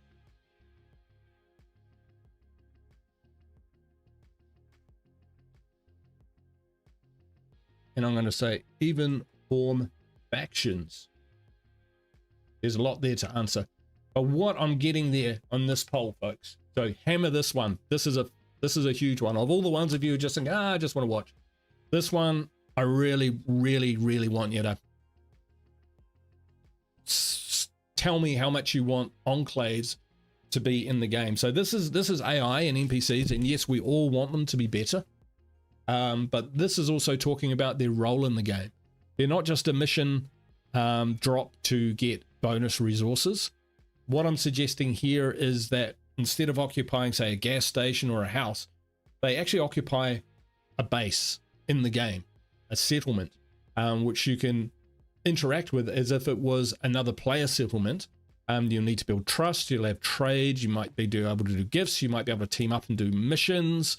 Much more interactive, not just the mission pops up, hey, let's go kill a play cart, but you can go to them and say, hey, you want to go scavenge this area and we'll split the loot 50-50, that sort of thing, and have them act with agency. Maybe they can go out and they start scavenging buildings and you might say, hey, that territory is ours, and they might say, no, it's not, it's free, and then you actually start becoming hostile, that sort of thing. I would love to see how that would evolve, but yeah, let me know what you think. Hammer this poll, folks, because whether you like the idea or not, have your say, because whatever choice they make will have a massive influence on the game, more so than probably any of the other stuff that we've talked about. Dragonride, how you doing? I mean, I just want bigger bases and more of them and more customizations for the bases. Yeah, I agree. Yeah, I want greater variability in the bases. I do think it would be cool if there were bases out there so you could have larger communities, like super large communities, but they would have to come with, you know, upkeep costs and stuff, so that you know, they weren't just a race for the super base and you win. But yeah, we talked about earlier in the stream there, Dragon, about having bases which incorporate certain kind of landmark outpost, State of Decay landmark outpost features in there. There might be a construction yard with a crane, so you can actually build stuff really fast. Or there's a wind city which has the wind turbines, which gives it free power. But in order to unlock these, you know, you'd have to do the mahi, you'd have to do the work. But that's where I'm thinking. All right, I'll let that poll track for a bit. Enclave slowly expanding in base size after saying destroying a horde or plague heart would be cool. Yep. You go driving around the corner, you see an NPC getting chased by an infesting horde, etc. Yes, and you could help them or not. Great idea, I love that. Dragon comes back, says, I mean, because the game does kind of revolve around you getting stuff for the base. Certainly does. Once it's fully upgraded, there's not much left to do. Oh yeah, good call. Good call. So yeah, we talk about, you know, the story art, the early game. I love the early game. The mid game I quite like. The end game, I'm a little bit meh about it. It kind of feels like a bit of a grind towards the end sometimes, particularly when that base is upgraded. So on that, I would love to see outposts as being kind of like mini bases, which have specialized functions. So you can set them up as defensive outposts or trading outposts or resourcing outposts, where maybe you can send your survivors to, and if it's a resourcing outpost, they go out and scavenge in the buildings nearby and actually get the loot that's in them. So, you know, it's not just bonus resources, it does that. So it could run out over time. Or if it's a defensive outpost at a key crossroads or something like that, where hordes tend to path, they can be up on the second floor with, you know, rifles and maybe small amount of ammunition generation to fight them off, all of that sort of thing. But yeah, I love your thinking there and calling out that, yeah, once you've done everything in a base, what does done everything in a base mean in State of Decay 3? And how do you keep that base environment alive and living after you perhaps have maxed out its facilities or its development? You know, what does that look like? Great call, great call. Robstar says, can we drive trucks? Oh, I've got a good one for you, mate. Hold that thought. Hold that thought. The picture in the upper left looks like drivable trucks. Does it?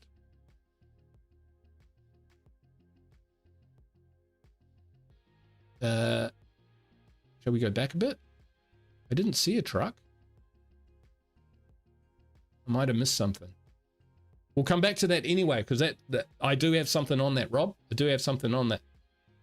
Snickle says, was strange that outposts were so automatic. Should probably need labor to run them. Yeah. And to have your people actually occupy and travel to and from them. Yeah. But that would have some negatives to gameplay too. I don't know if it would be negatives. It would be negatives if the AI or that system didn't work. But the system itself makes sense. Outposts are not something that you frivolously just throw up every now and then so that you can change this gun for another gun or take a rucksack back. It's actually got consequence, or you've got to make a decision. That element of things, Snickle, I think you're bang on about. Right, so but while we're here, just moving on a little bit, I'm going to let that poll run for a bit. Crafted weapons, so we can see some various blades. We can see an IED, and over here we've got a crossbow.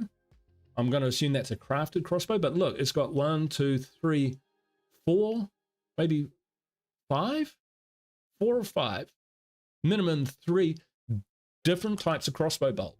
So does that mean you could do a whistling crossbow bolt to like draw zombies away, or a flaming crossbow bolt, or an exploding crossbow bolt?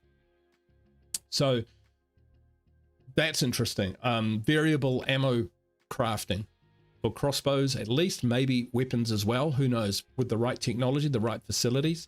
And over here we've got a crafted rifle, which has got at least 12. Like when Brant just moves to the right. Thanks, Brant. We've got, you know, different stocks, different scopes, different muzzles, different magazines, all of that sort of thing which goes into that. So there's a whole heck of customization that you can do in different tiers, it looks like, as well, for the guns. So you know, something Fallout-ish. Fallout did pretty good job with the componentry of guns. So a simplified version of that, something which is State of Decay 3-esque for that would be really cool. But yeah, it's 100% yes. So I'm going to end that poll there. 19 votes. So thank you for voting. Oh, everyone wants that. Holy cow, that is amazing. All right, I'm going to start a new poll. You're going to get bored of these polls.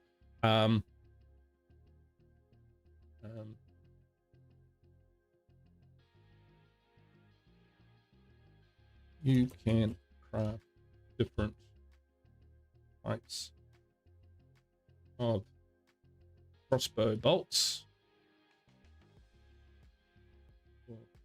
or ammo.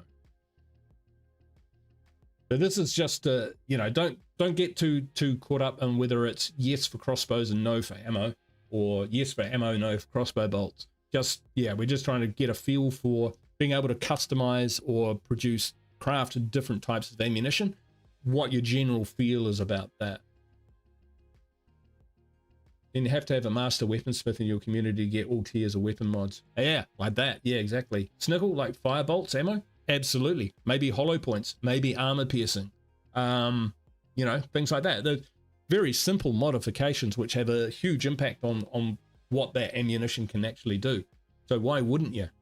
Why wouldn't you, if you're in a zombie apocalypse, get some hollow points to knock the fuckers down? Upper row between the Slender May cave zombie. He's named it himself. Okay, yep. The Slender Man and the survivors right above the blaze looks like a truck from the front. That, Kennick. Oh, maybe that is a truck. I thought this was a backpack. That's a backpack. It does look like a bit of a truck.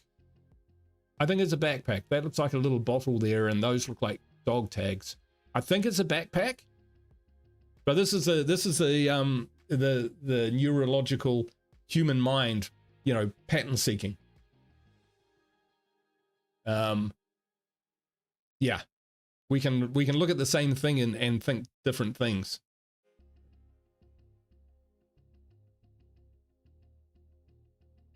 The ammo is something like explosives or something else impractical. Yeah, I mean, yeah. We're just going with we're going with a theme. I mean, the finer points, we can work out kind of later. Richard Mason, how you doing? You just tuned in. How are you? I am bloody brilliant, mate. How are you doing? We have covered a lot, dude. You'll have to go back and watch this. Tell you that for nothing. All right, so guy plan. Right, let's get to some gameplay. Flipped over the notes. I will try and go through this a little bit quicker. To be honest, this section is a little bit quicker. So the gameplay here. So first screen we've got. Never gonna give you up. Love it. So we've got a new heads-up display here. It's kind of a lot cleaner. I don't know if I call it minimalist, but it's definitely kind of more modern. I think this on the side here indicates other players in the game, so I think this is multiplayer. It's just my gut feel. There's a new mini map at the top. I think it's pretty primitive at this stage, but it looks like it's got terrain on it, so it could be a diegetic. Mini map, and I will have a poll for that, because I do have an issue with the mini map in State of Decay 2. Hey Cup, holy crap, for all the effort you put into this, appreciate you, Guru. Yeah, thanks man. I had spent freaking hours poring over this stuff. Absolutely, on that guy. Aaron, we talked about solar. I hope you saw it. I wish they brought back the diary UI. Jay, that would be awesome. I forgot they even had that, but yeah, someone mentioned about having a journal before. I forget who that was, but I would love that as well. I love diegetic things. I want like the maps to feel like they're maps that you open and can map and mark and annotate, more so than the State of Decay 2 map, which was functional, did the job, but was more like a radar than anything else. Absolutely. Aaron says, I hope they bring back the incendiary ammo from State of Decay 1. Yeah, even if you can't craft it, if you can find it, that would be amazing. That gameplay looks very 7 Days to Die Rust-like. I haven't actually played Rust, but I do have comments on this. So I talked about the HUD. So I'm gonna end this poll, and I'm gonna give you another one to think about while I ramble on. Poll. You guys are doing a fantastic job with your voting. Thank you so much. This will be so useful. Is now this one. Now, I don't think this is what the mini-map's going to look like by the time they ship, or even the next update come out, or even in the alpha. It's probably going to improve because it is pretty primitive. That red smudge there is just the letter N for north. So yeah, it's pretty primitive, but it did have me thinking, if it's diegetic and it's got terrain, where's my question on the mini-map that I wrote down so that I could keep it simple?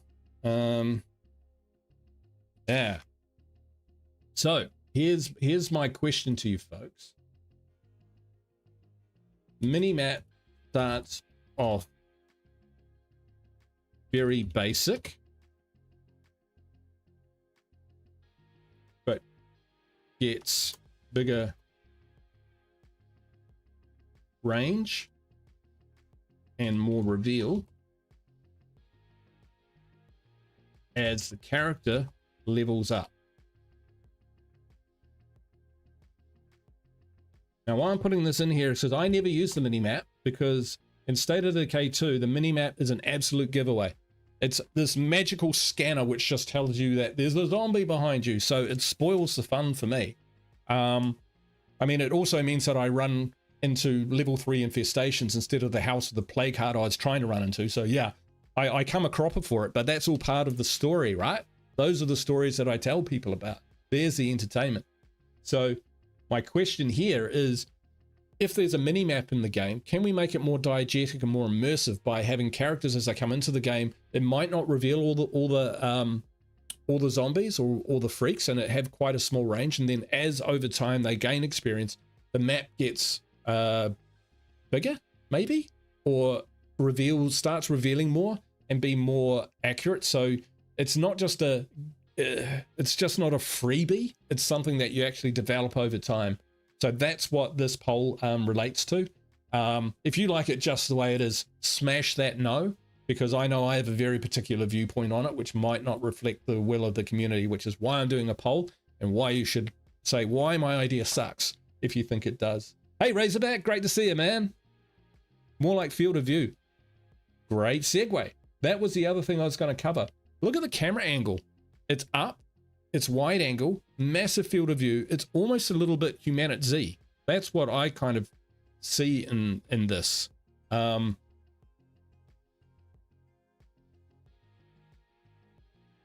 Like, that's a in-game car, by the way. You can see it's ride.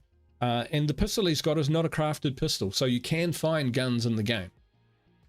But yeah, we'll come back to it. But see that wide angle? It's more like a drone or a top-down kind of view, when State of Decay 2 is purely third person. This one here, see between this frame and that one, and these two, is that a bow or is that just a graphics glitch? Because he's got nothing in his hands and then he runs and then it pops up. I don't know what that is. I don't know what that is. It's probably just a glitch, but if there were bows as well as crossbows in the game, who knows? Thank you for your efforts, Undead Labs. Thank you, thank you, thank you. So we come back to this one here. Okay, so, you know, we've got our old health, stamina, and infection. So blood plague ain't going nowhere. So here, like, look at this. Look at that angle. It's up on high. It's coming down. The camera's moving itself. And here where he goes for the down finisher, we don't actually see the finisher happen. But there's that angle, right? So I don't know if I like that angle. It takes me away from the immersion a little bit. Like, Humanit Z is a great game, but I only played it when it first came out, so it's evolved a lot. But I found the angle quite tricky because I'd have to line up to get the visibility I wanted. I'd have to always point into the corner of the screen. And I know that there's mods come out. I've seen Brian Menard play it with camera mods, which make it way better. So I guess if there was an intelligent and effective way of managing that, that would be awesome. But yeah, Not gonna, yeah, I'm not a fan of getting too far out. I want it to be claustrophobic. You know, I want to have to be head on a swivel. That's why I turn the mini map off. I've got to be aware and look after my own back. No freebies. Supply locker, a lot to get through here. So first of all, like on the supply locker itself, if we zoom in, you can see they've split the guns and the ammo into different categories, and then we've got ordnances, we've got medical, and then what looks like crafting. So that's a small change. In here we've got like bandages, glass bottles, that looks like fabric or a book, maybe 3 books. We've got some pipes, some ammo box, which is interesting. Over here we've got like a gas can. Is this a silencer? Not sure what that is. Not some sort of bottle, maybe isopropyl alcohol or something like that. So we're seeing a mixture of crafting parts and stuff. It's a pretty minimalist view. And again, if I scroll back out again, you can see the angle's quite wide for the State of Decay 3 compared to what I'm used to anyway. Excuse me. What I will draw your attention to, first off, is down here we've got our options of transfer, equip, mod weapon, salvage, and focus inventory. I'm not sure what focus inventory is, but I guess that's a way you can just look for guns and whatnot if you wanted to do that. But you, at your supply locker, it looks like that's where you can mod your weapons. And I imagine instead of just like clicking on the silencer and clipping on it, it might take you to a mod screen. Who knows? That's probably how I would do it. The other thing that I wanted to call out here is this. We've got 4 weapon slots and not a close quarter weapon in sight. And none of these are labeled like primary or secondary, or ranged or melee. So it looks like we might be able to get 4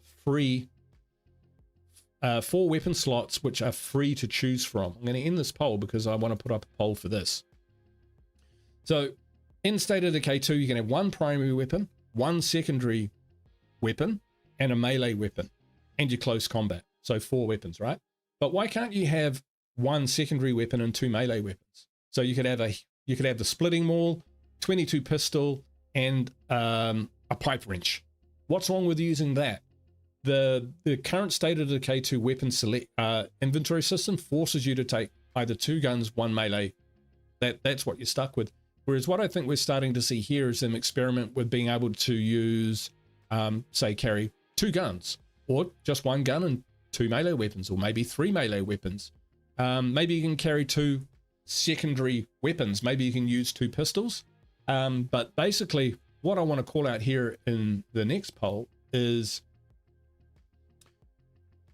you have,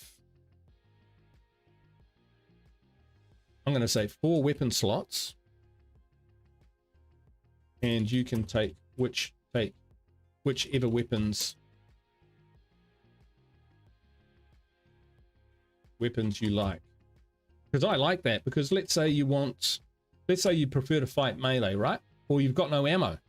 Why are you gonna, 2 of my weapon slots are now guns with no ammo. Useless. I would rather have a pipe wrench, and I would rather have a katana, blunt weapon, a bladed weapon, for whatever the situation is at hand. So vote on that, my friends. Vote on that. But I really like that, so long as it doesn't unbalance the game. But from what I've heard, the game's shitload harder, so that sounds like just being able to tailor it to your style or a character's skills. So yeah, I think that would be cool. Down here in the range property, we've got damaged, recoil, handling, loudness, accuracy. Damage is, I think we used to call that impact or something like that. So I think these are going to be fairly normal. I'm not seeing a scroll bar there, so I'm not seeing any more than that, such as durability. I'm not seeing durability on here. Maybe it is there, or maybe it's somewhere else. I don't know. But what we are seeing as well is this weapon here, this 22, is being rated as common.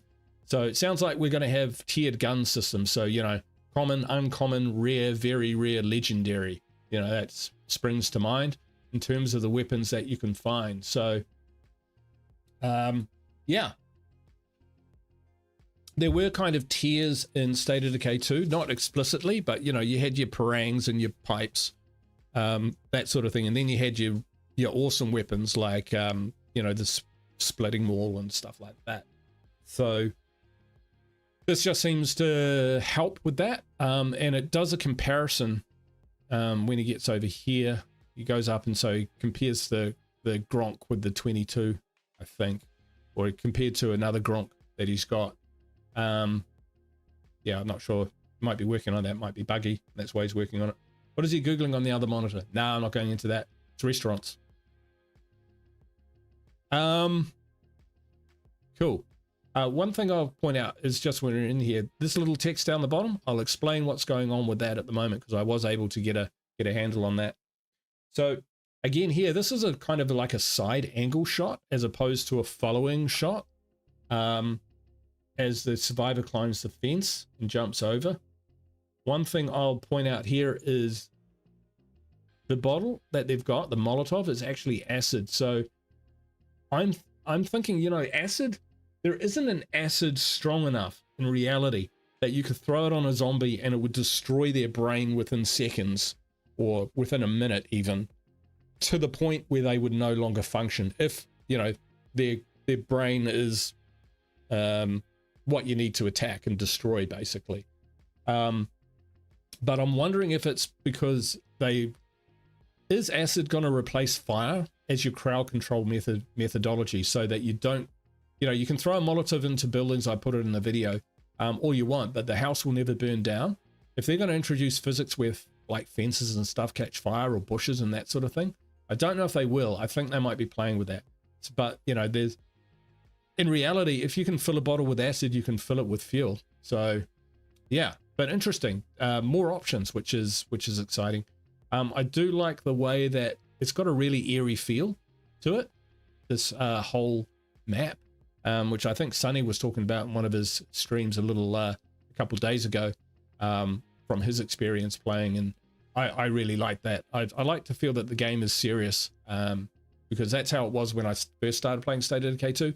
When I got a little bit better, I could manage it a little bit better and it became less scary, and I kind of miss that. Hydrochloric, you'd want fluoric acid.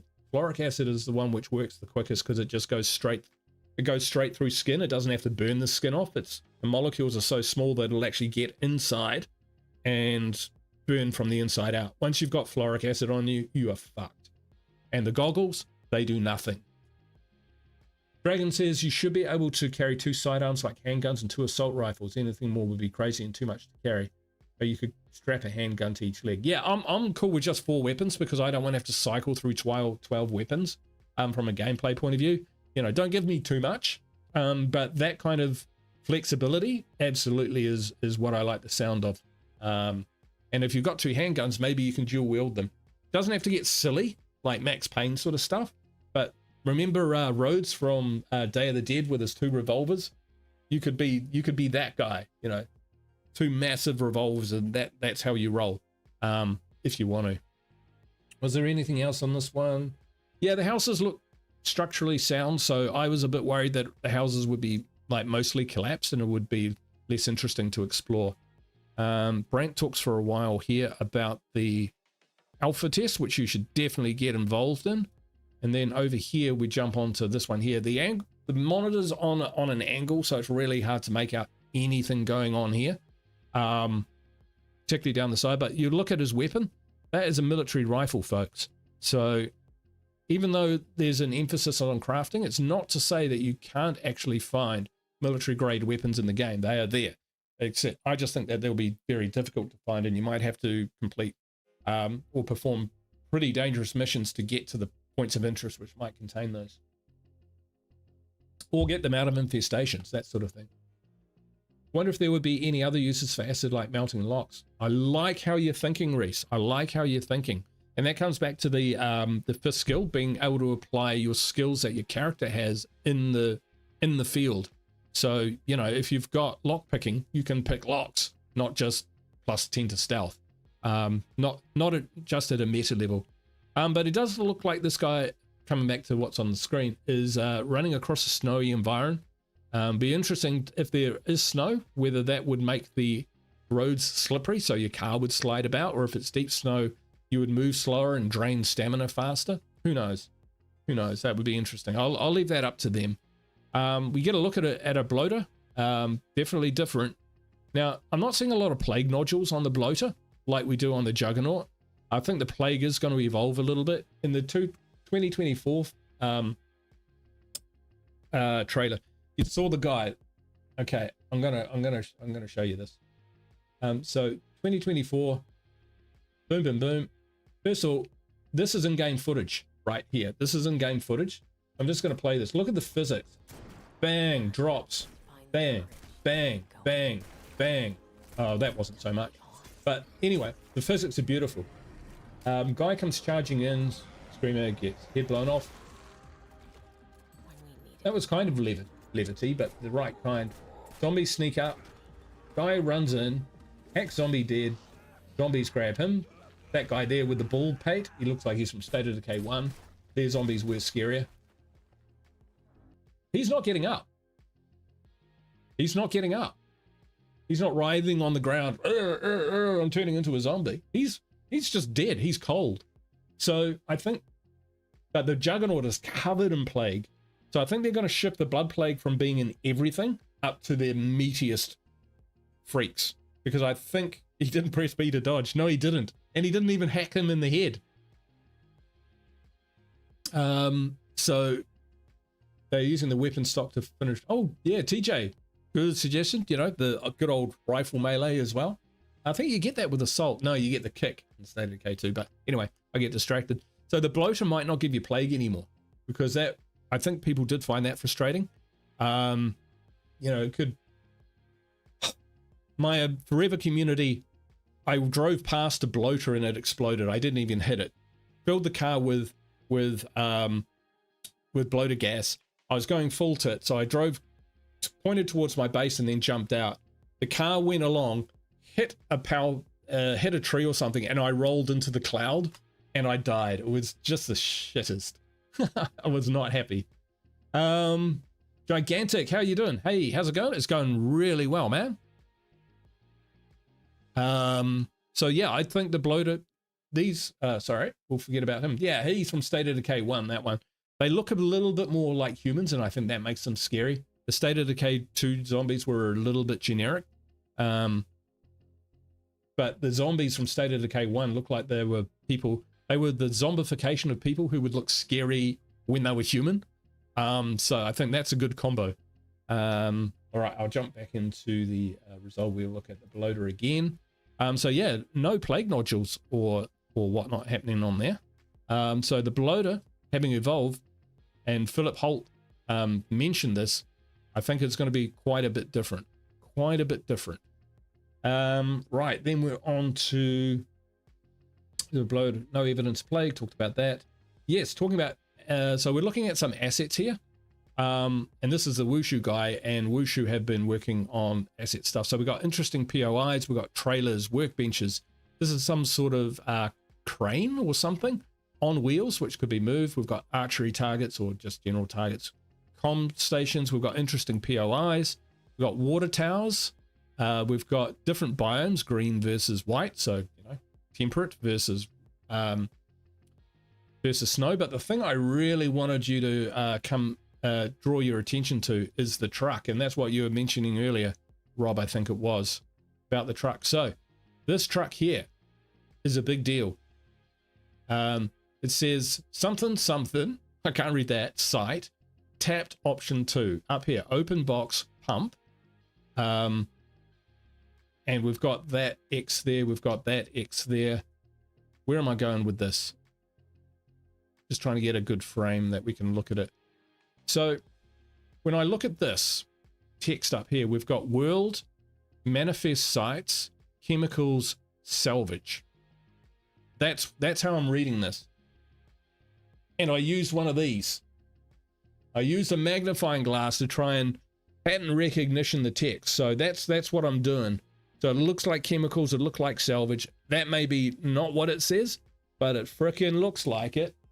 So when we were talking about driving trucks earlier, this is a big deal. This is a big asset, and you can see it's got like these little eye information points on it. So there could be that there looks like this open box. That there could be a fuse. So you might need to go through several steps in order to start this truck up or get the contents out of it. I'm going to end this poll because I've got another one to do. But you'll see all its tires are flat. What if you could use an air pump to pump these tires up, drive this truck back to your base, park it in a parking slot, and convert it to a facility where you've basically then got a chem station, or you know, got 500 chemicals suddenly in your base. And you could do that with things like refrigerator trucks, which could give you food storage, or fuel tankers, or cranes, etc., to help build specialized buildings and facilities. So I think this is a chemical truck. I don't think it's a petrol truck. It just doesn't look the same. The yellow is warning. It's got a warning sticker on the back. So that's my plug. That's what I suspect it is. But what I'm going to put in the poll is your guys' idea, opinion about whether that idea is any good. You can recover tankers, trucks. I'll put cranes because they're a bit more specific. Cranes and other assets in the field.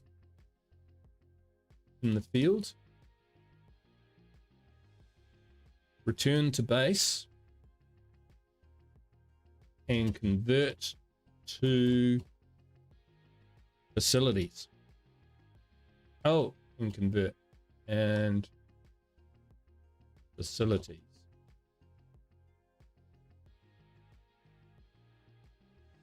And make a facility. There we go, 97. Perfect.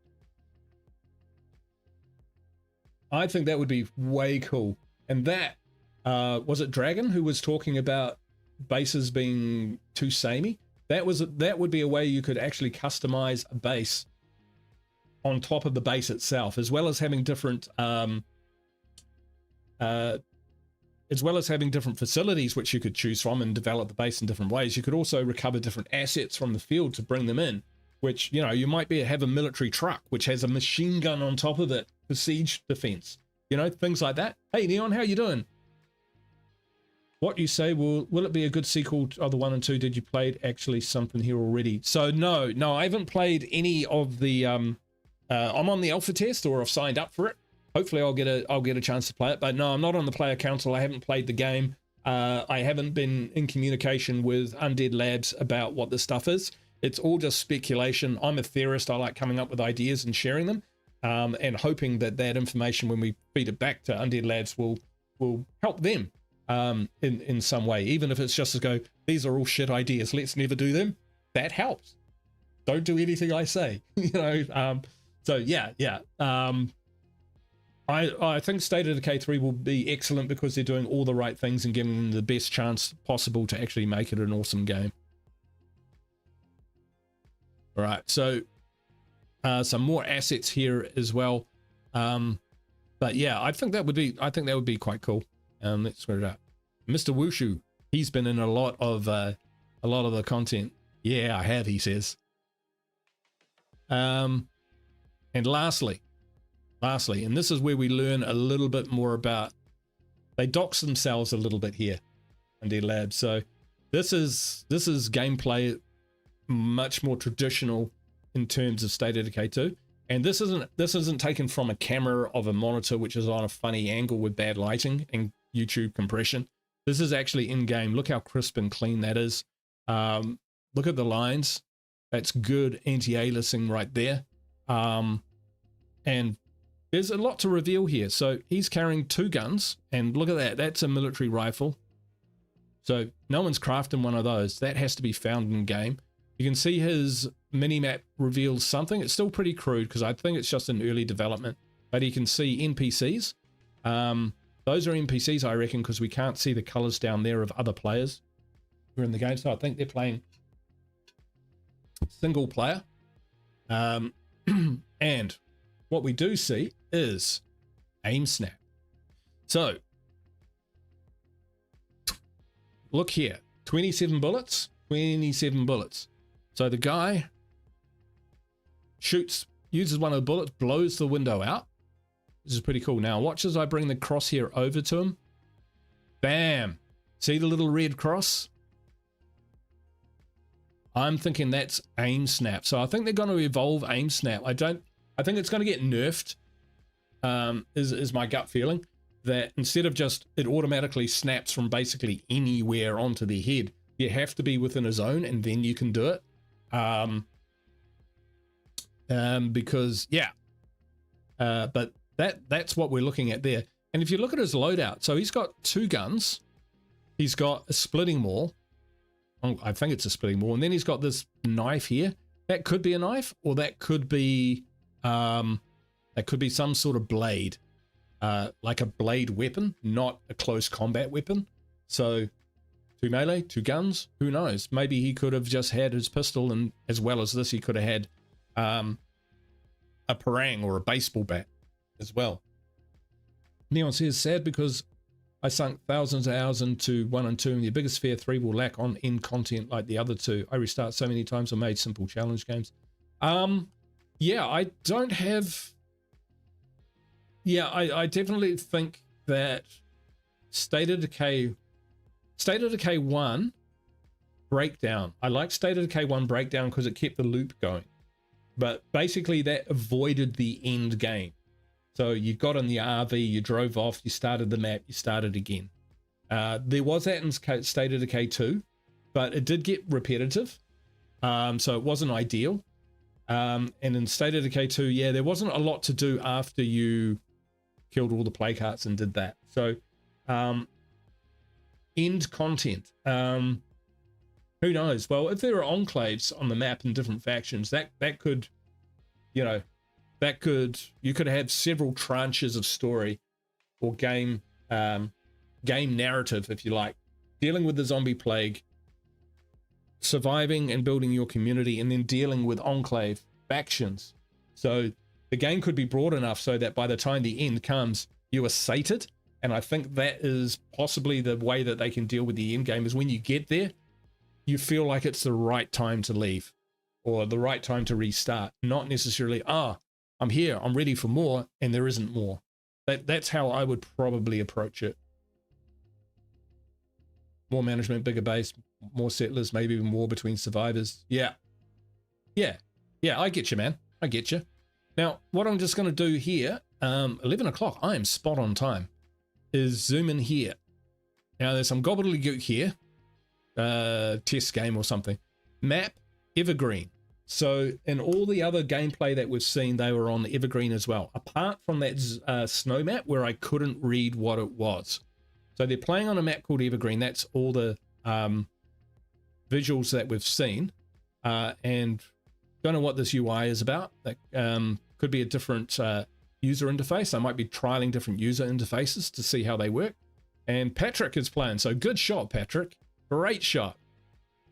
Although it was aim snap. So was it a great shot? Was that you? Or was it the machine? Anyway, no, great shot and great demo of that functionality. So yeah, the fact that they've got a map called Evergreen could mean that there are multiple maps. I think they'll do that, but I will say something to that. Or it could be these are the maps that they're doing to develop the game, and these aren't actual objects from what are going to be final maps. Having said that, they've got weather, they've got all this, but you know, whether they, you know, will ever see this scene in the game, who knows? Who knows? But yeah, there could be multiple maps, there could be one big map. I am not too sure. And that's the end of that video. Were there any more questions that I wanted to post? I'm pretty much out of time. I've got a stream in an hour of RimWorld, of all things. I just want to check my questions here and just make sure that I've ticked off all the good ones. I've done that one, I've done that one. Haven't done that one. That's okay. Done that one. Weather effects. We spoke about weather effects. Yeah, let's put up what I've got an idea, folks. I've got an idea. Oh, hang on. I have to end this poll. I'm going to put up some more polling questions And I think you guys should continue to like hammer the comments with, or hammer the chat with your thoughts. I'm going to post up more. What I'll do is shamelessly use one of my own videos and share this with you, because I did this probably about best part of a year ago. And things have changed, so I'd love your thought. I'm Guru, and welcome to my State of Decay 3 design series. That sounds where really I explore loud. speculative features and exciting possibilities that could shape the future of this game we So love. these were ideas that I had about maps, but also the State of Decay 2 world. Undead Labs or Microsoft. So I would just, like, if you haven't seen this, watch it, and we might talk about a few of these things, but I've probably got half an hour max in order to go. Time player and fan, imagining what State of Decay 3 could be, or maybe what I would like it to be. Alright, Cool. with that done, let's get into it and talk about maps. Maps? Why maps? Because maps aren't just tools. They're storytellers and gateways. Think of Tolkien's map of Middle-earth. Just glancing at the map before reading a single word already hints at a world rich with lore, danger, and wonder. It draws you in and tantalizes you with mystery. On and on I go. So much more than just show waypoints. All right, Camille, and stuff. good to see you. They reflect the world. I love guide maps. Decisions, hold attention, and even feed immersion. New poll coming up. To talk about maps in State of Decay 3 is to talk about the world itself, its scope, its systems, and its very soul. One of the big design choices the developers face is, should State of Decay 3 have one massive open world like Red Dead Redemption 2, or multiple smaller but detailed maps like State of Decay 2? Hey Ranger, Whilst welcome. We're just coming to the there end. are downsides of having one giant map. We're doing First, polls, mate. Dead space. With too much terrain between meaningful locations, the world can feel empty or repetitive, especially as areas get cleared of resources and interest. Without fast travel, long journeys can feel tedious. I'll say a few things not about this. immersive. That hurts pacing and player momentum. Then there's loot balancing. Spreading resources. Quiet, he's going to say something. I am going to say something. So when I did this, I was coming more from a single player point of view, mine. But remember, in multiplayer, in State of Decay 3, there's going to be no tethering. No tethering. And I knew that because, fuck. Of course there's going to be no tethering. So players, you can have up to 4 community members who may have vehicles who may range all over the map. So unless they're going to have specific multiplayer maps, they're going to have to be bigger, right? The maps are going to have to be bigger. So at what point do you just go, you know what, let's just make one massive map and then we can just load that up every time? It's simpler to build one map, or is it simpler to build multiple maps which are larger? I kind of like the multiple maps because then they can be, you can introduce more and more maps and keep things fresh over time. Whereas one map, eventually someone's going to go around, spend 400 hours exploring everywhere, posting that up, and that'll be it. That'll be done. So I still think it'll be multiple maps, but I do think that they'll be much bigger because they'll have to allow for 4 players, each with their own agency, each with their own vehicles, to like scatter out into the world, and the world be big enough to give them enough to do, and get that fulfilling experience. So that's where I aim it for that. Makes it harder to control the quality and quantity of loot, potentially breaking progression. And finally, visual fatigue. Constantly seeing the same terrain or biome for hours can wear down a player's sense of discovery. Yeah. A smaller, denser map or multiple interconnected maps allows for more dramatic shifts. You like my design? Sullivan's Ridge. Approach. Made that myself. Personally, I favor having multiple maps, but with these maps being bigger, more varied, and deeply interconnected. Yeah, it'd be good if the map's kind of linked. Mountaintops, farmland, ravines, dense forest, rivers with fords, abandoned towns, and points of interest like observatories, military zones, or even mines. Maps should feel like characters. And Keep watching, Dragon. I talk about that. Show terrain. The Okay, Daybreak talk style, design. PvP. There are two broad types of maps, diegetic and We'll get there, we'll get non-diegetic. there. State of Decay 1 had a diegetic map, a physical map that your character used. State of Decay 2 used a non-diegetic map with a more modern UI overlay. For State of Decay 3, Like radar, I you know? prefer diegetic maps. They're immersive and feel more authentic in a survival game, but they need to be seamless, fluid. Like the idea of a military museum. Above all, Maybe you can take mortars back Here's to the base. twist, though, and I want you to think about this. Or craft mortars. State of Decay 3 is using Unreal Engine 5. Players will I made it. expect tech upgrades, cooler effects, better UI, smarter tools, so on and so forth. But in the world of the game, as time passes, technology is regressing. Satellites are down. Nothing new is being built. Guns break. Infrastructure collapses. Data dies. This contradiction is important. The in-game tools should feel like they are scavenged analog solutions, not military-grade drone feeds. And the map is no different. Oh, you can play single player, Dragon. Find new maps. Let us upgrade. That's up to you, them brother. with new information. Let it be a worn, torn, blood-splattered wreck of a map, but alive. And what if it came with a legend that evolved? Major locations of interest, loot drops, sightings, annotations from survivors, trail routes marked by allies. It could be a tool and a journal. It should almost feel like a companion to the player themselves. To really bring maps to life, we need dynamic zones. Imagine overlays that show relative levels of danger. Yeah, I don't think it'll be PvP. You won't have players Risky. griefing each other, Just for but there illusion, could be but improved AI which gives you a PvP these feel when zones fighting could be used NPCs. in conjunction with community functions, for instance. Assigning tasks. I say that with to survivors authority. to Scout, scavenge, hunt, and maybe more. Because they never have For it instance, and they never you can will. place One of the markers in defining areas you want to be looted or differences. reconnoitered, maybe even harvest. You could do that with an hunting, outpost, maybe. fishing, and farming. Say you wanted to send a follower to scavenge or trade. Their safety should depend on the map's state, and that intel, it should degrade over time. All right.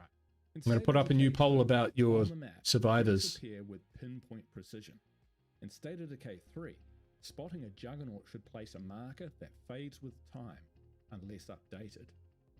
We could even upgrade the map, maybe with recon intel, maybe found with military zones, maybe from a survivor who specializes in cartography or spotting. You get the idea. New poll Let us in the chat. earn better knowledge.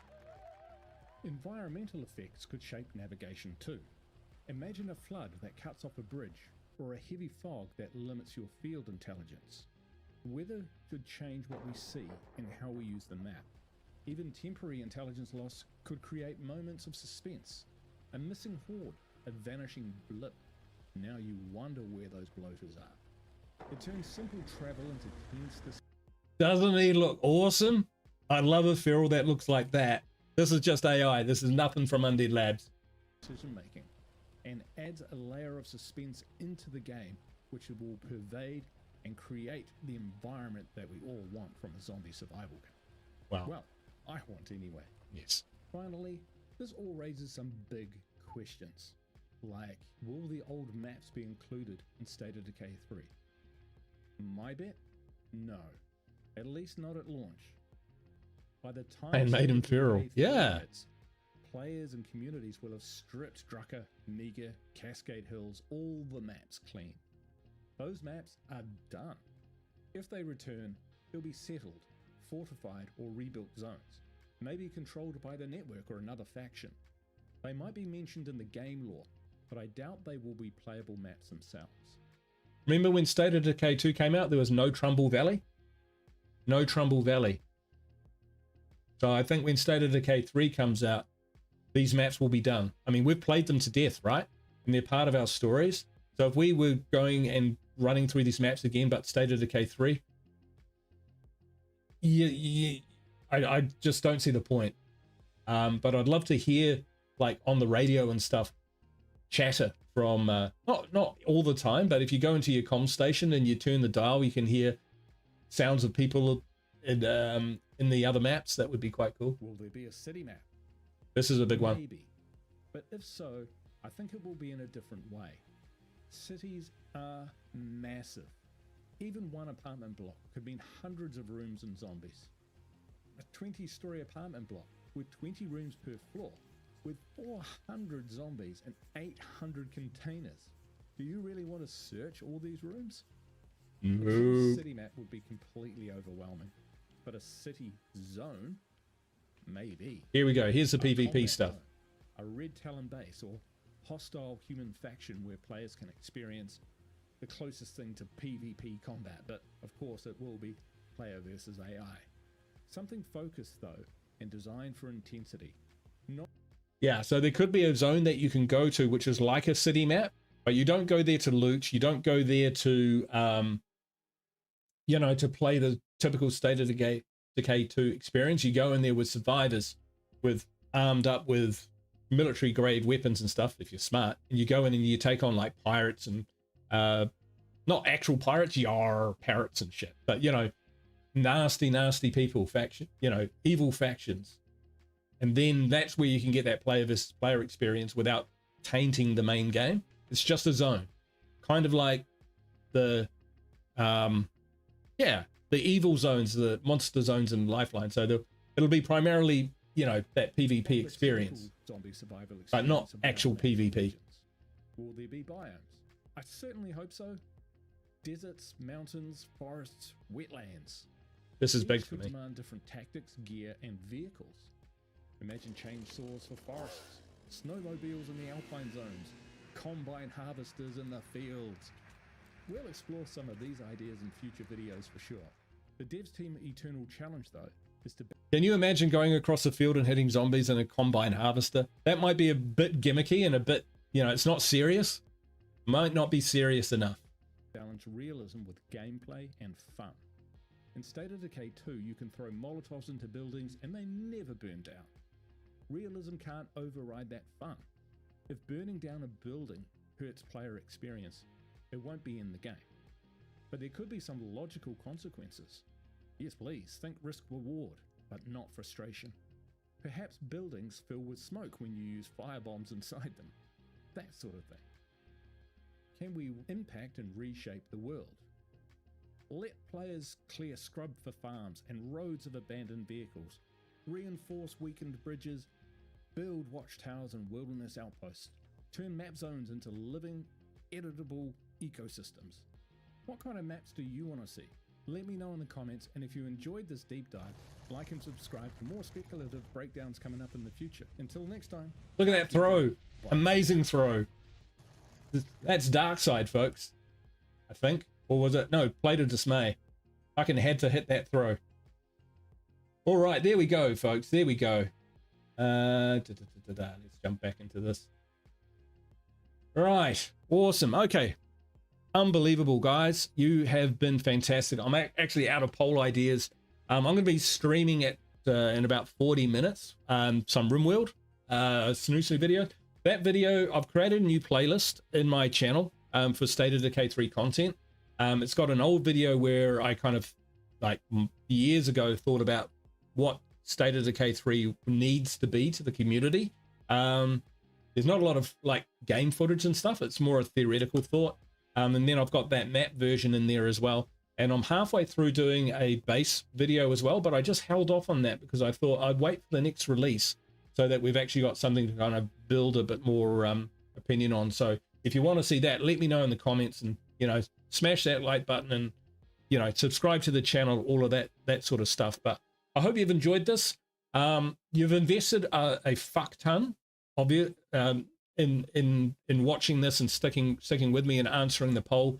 What I'd like to do is come back maybe next week and we'll look at Sonny's awesome interview with Philip Holt and go through some things there, because he did have some really salient points and hinted at things which may have been kind of missed by the broader community, and I just want to make sure that those are highlighted, and we can do some more polls and stuff so that we can continue to send this back to Undead Labs. So once the stream's over, maybe straight away I'll probably I'll flick that through to Undead Labs to have a look at on the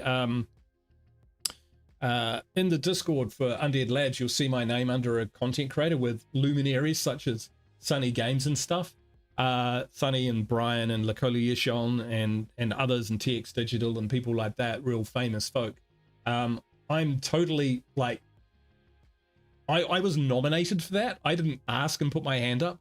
So when I was kind of invited and let into that, I just kind of sat there like this. These are the big guys. Yeah, so I've still got imposter syndrome from them, which is why I've been pretty quiet. I don't engage too heavily with these guys. But hey, you know, the player council was expanded. Who wouldn't want to be part of that, right? If I even had a chance to like meet the developers in Seattle, I would book my flight tomorrow. You know, I'd get over there. Hey, thanks everyone for watching. You've done a superb job. I'm sure this will be appreciated by the devs, and yeah, rest assured that their approach, whatever may come out, is going to be based on key people within our community and the community playing itself. The fact that we've got alpha tests and then there's going to be beta tests, and the fact that Philip said that even at this stage the game is advanced so so encouragingly, to the point where, you know, by the time it's going to be released, so it's going to be honed by the community. It's going to be the game we want, not the game we get.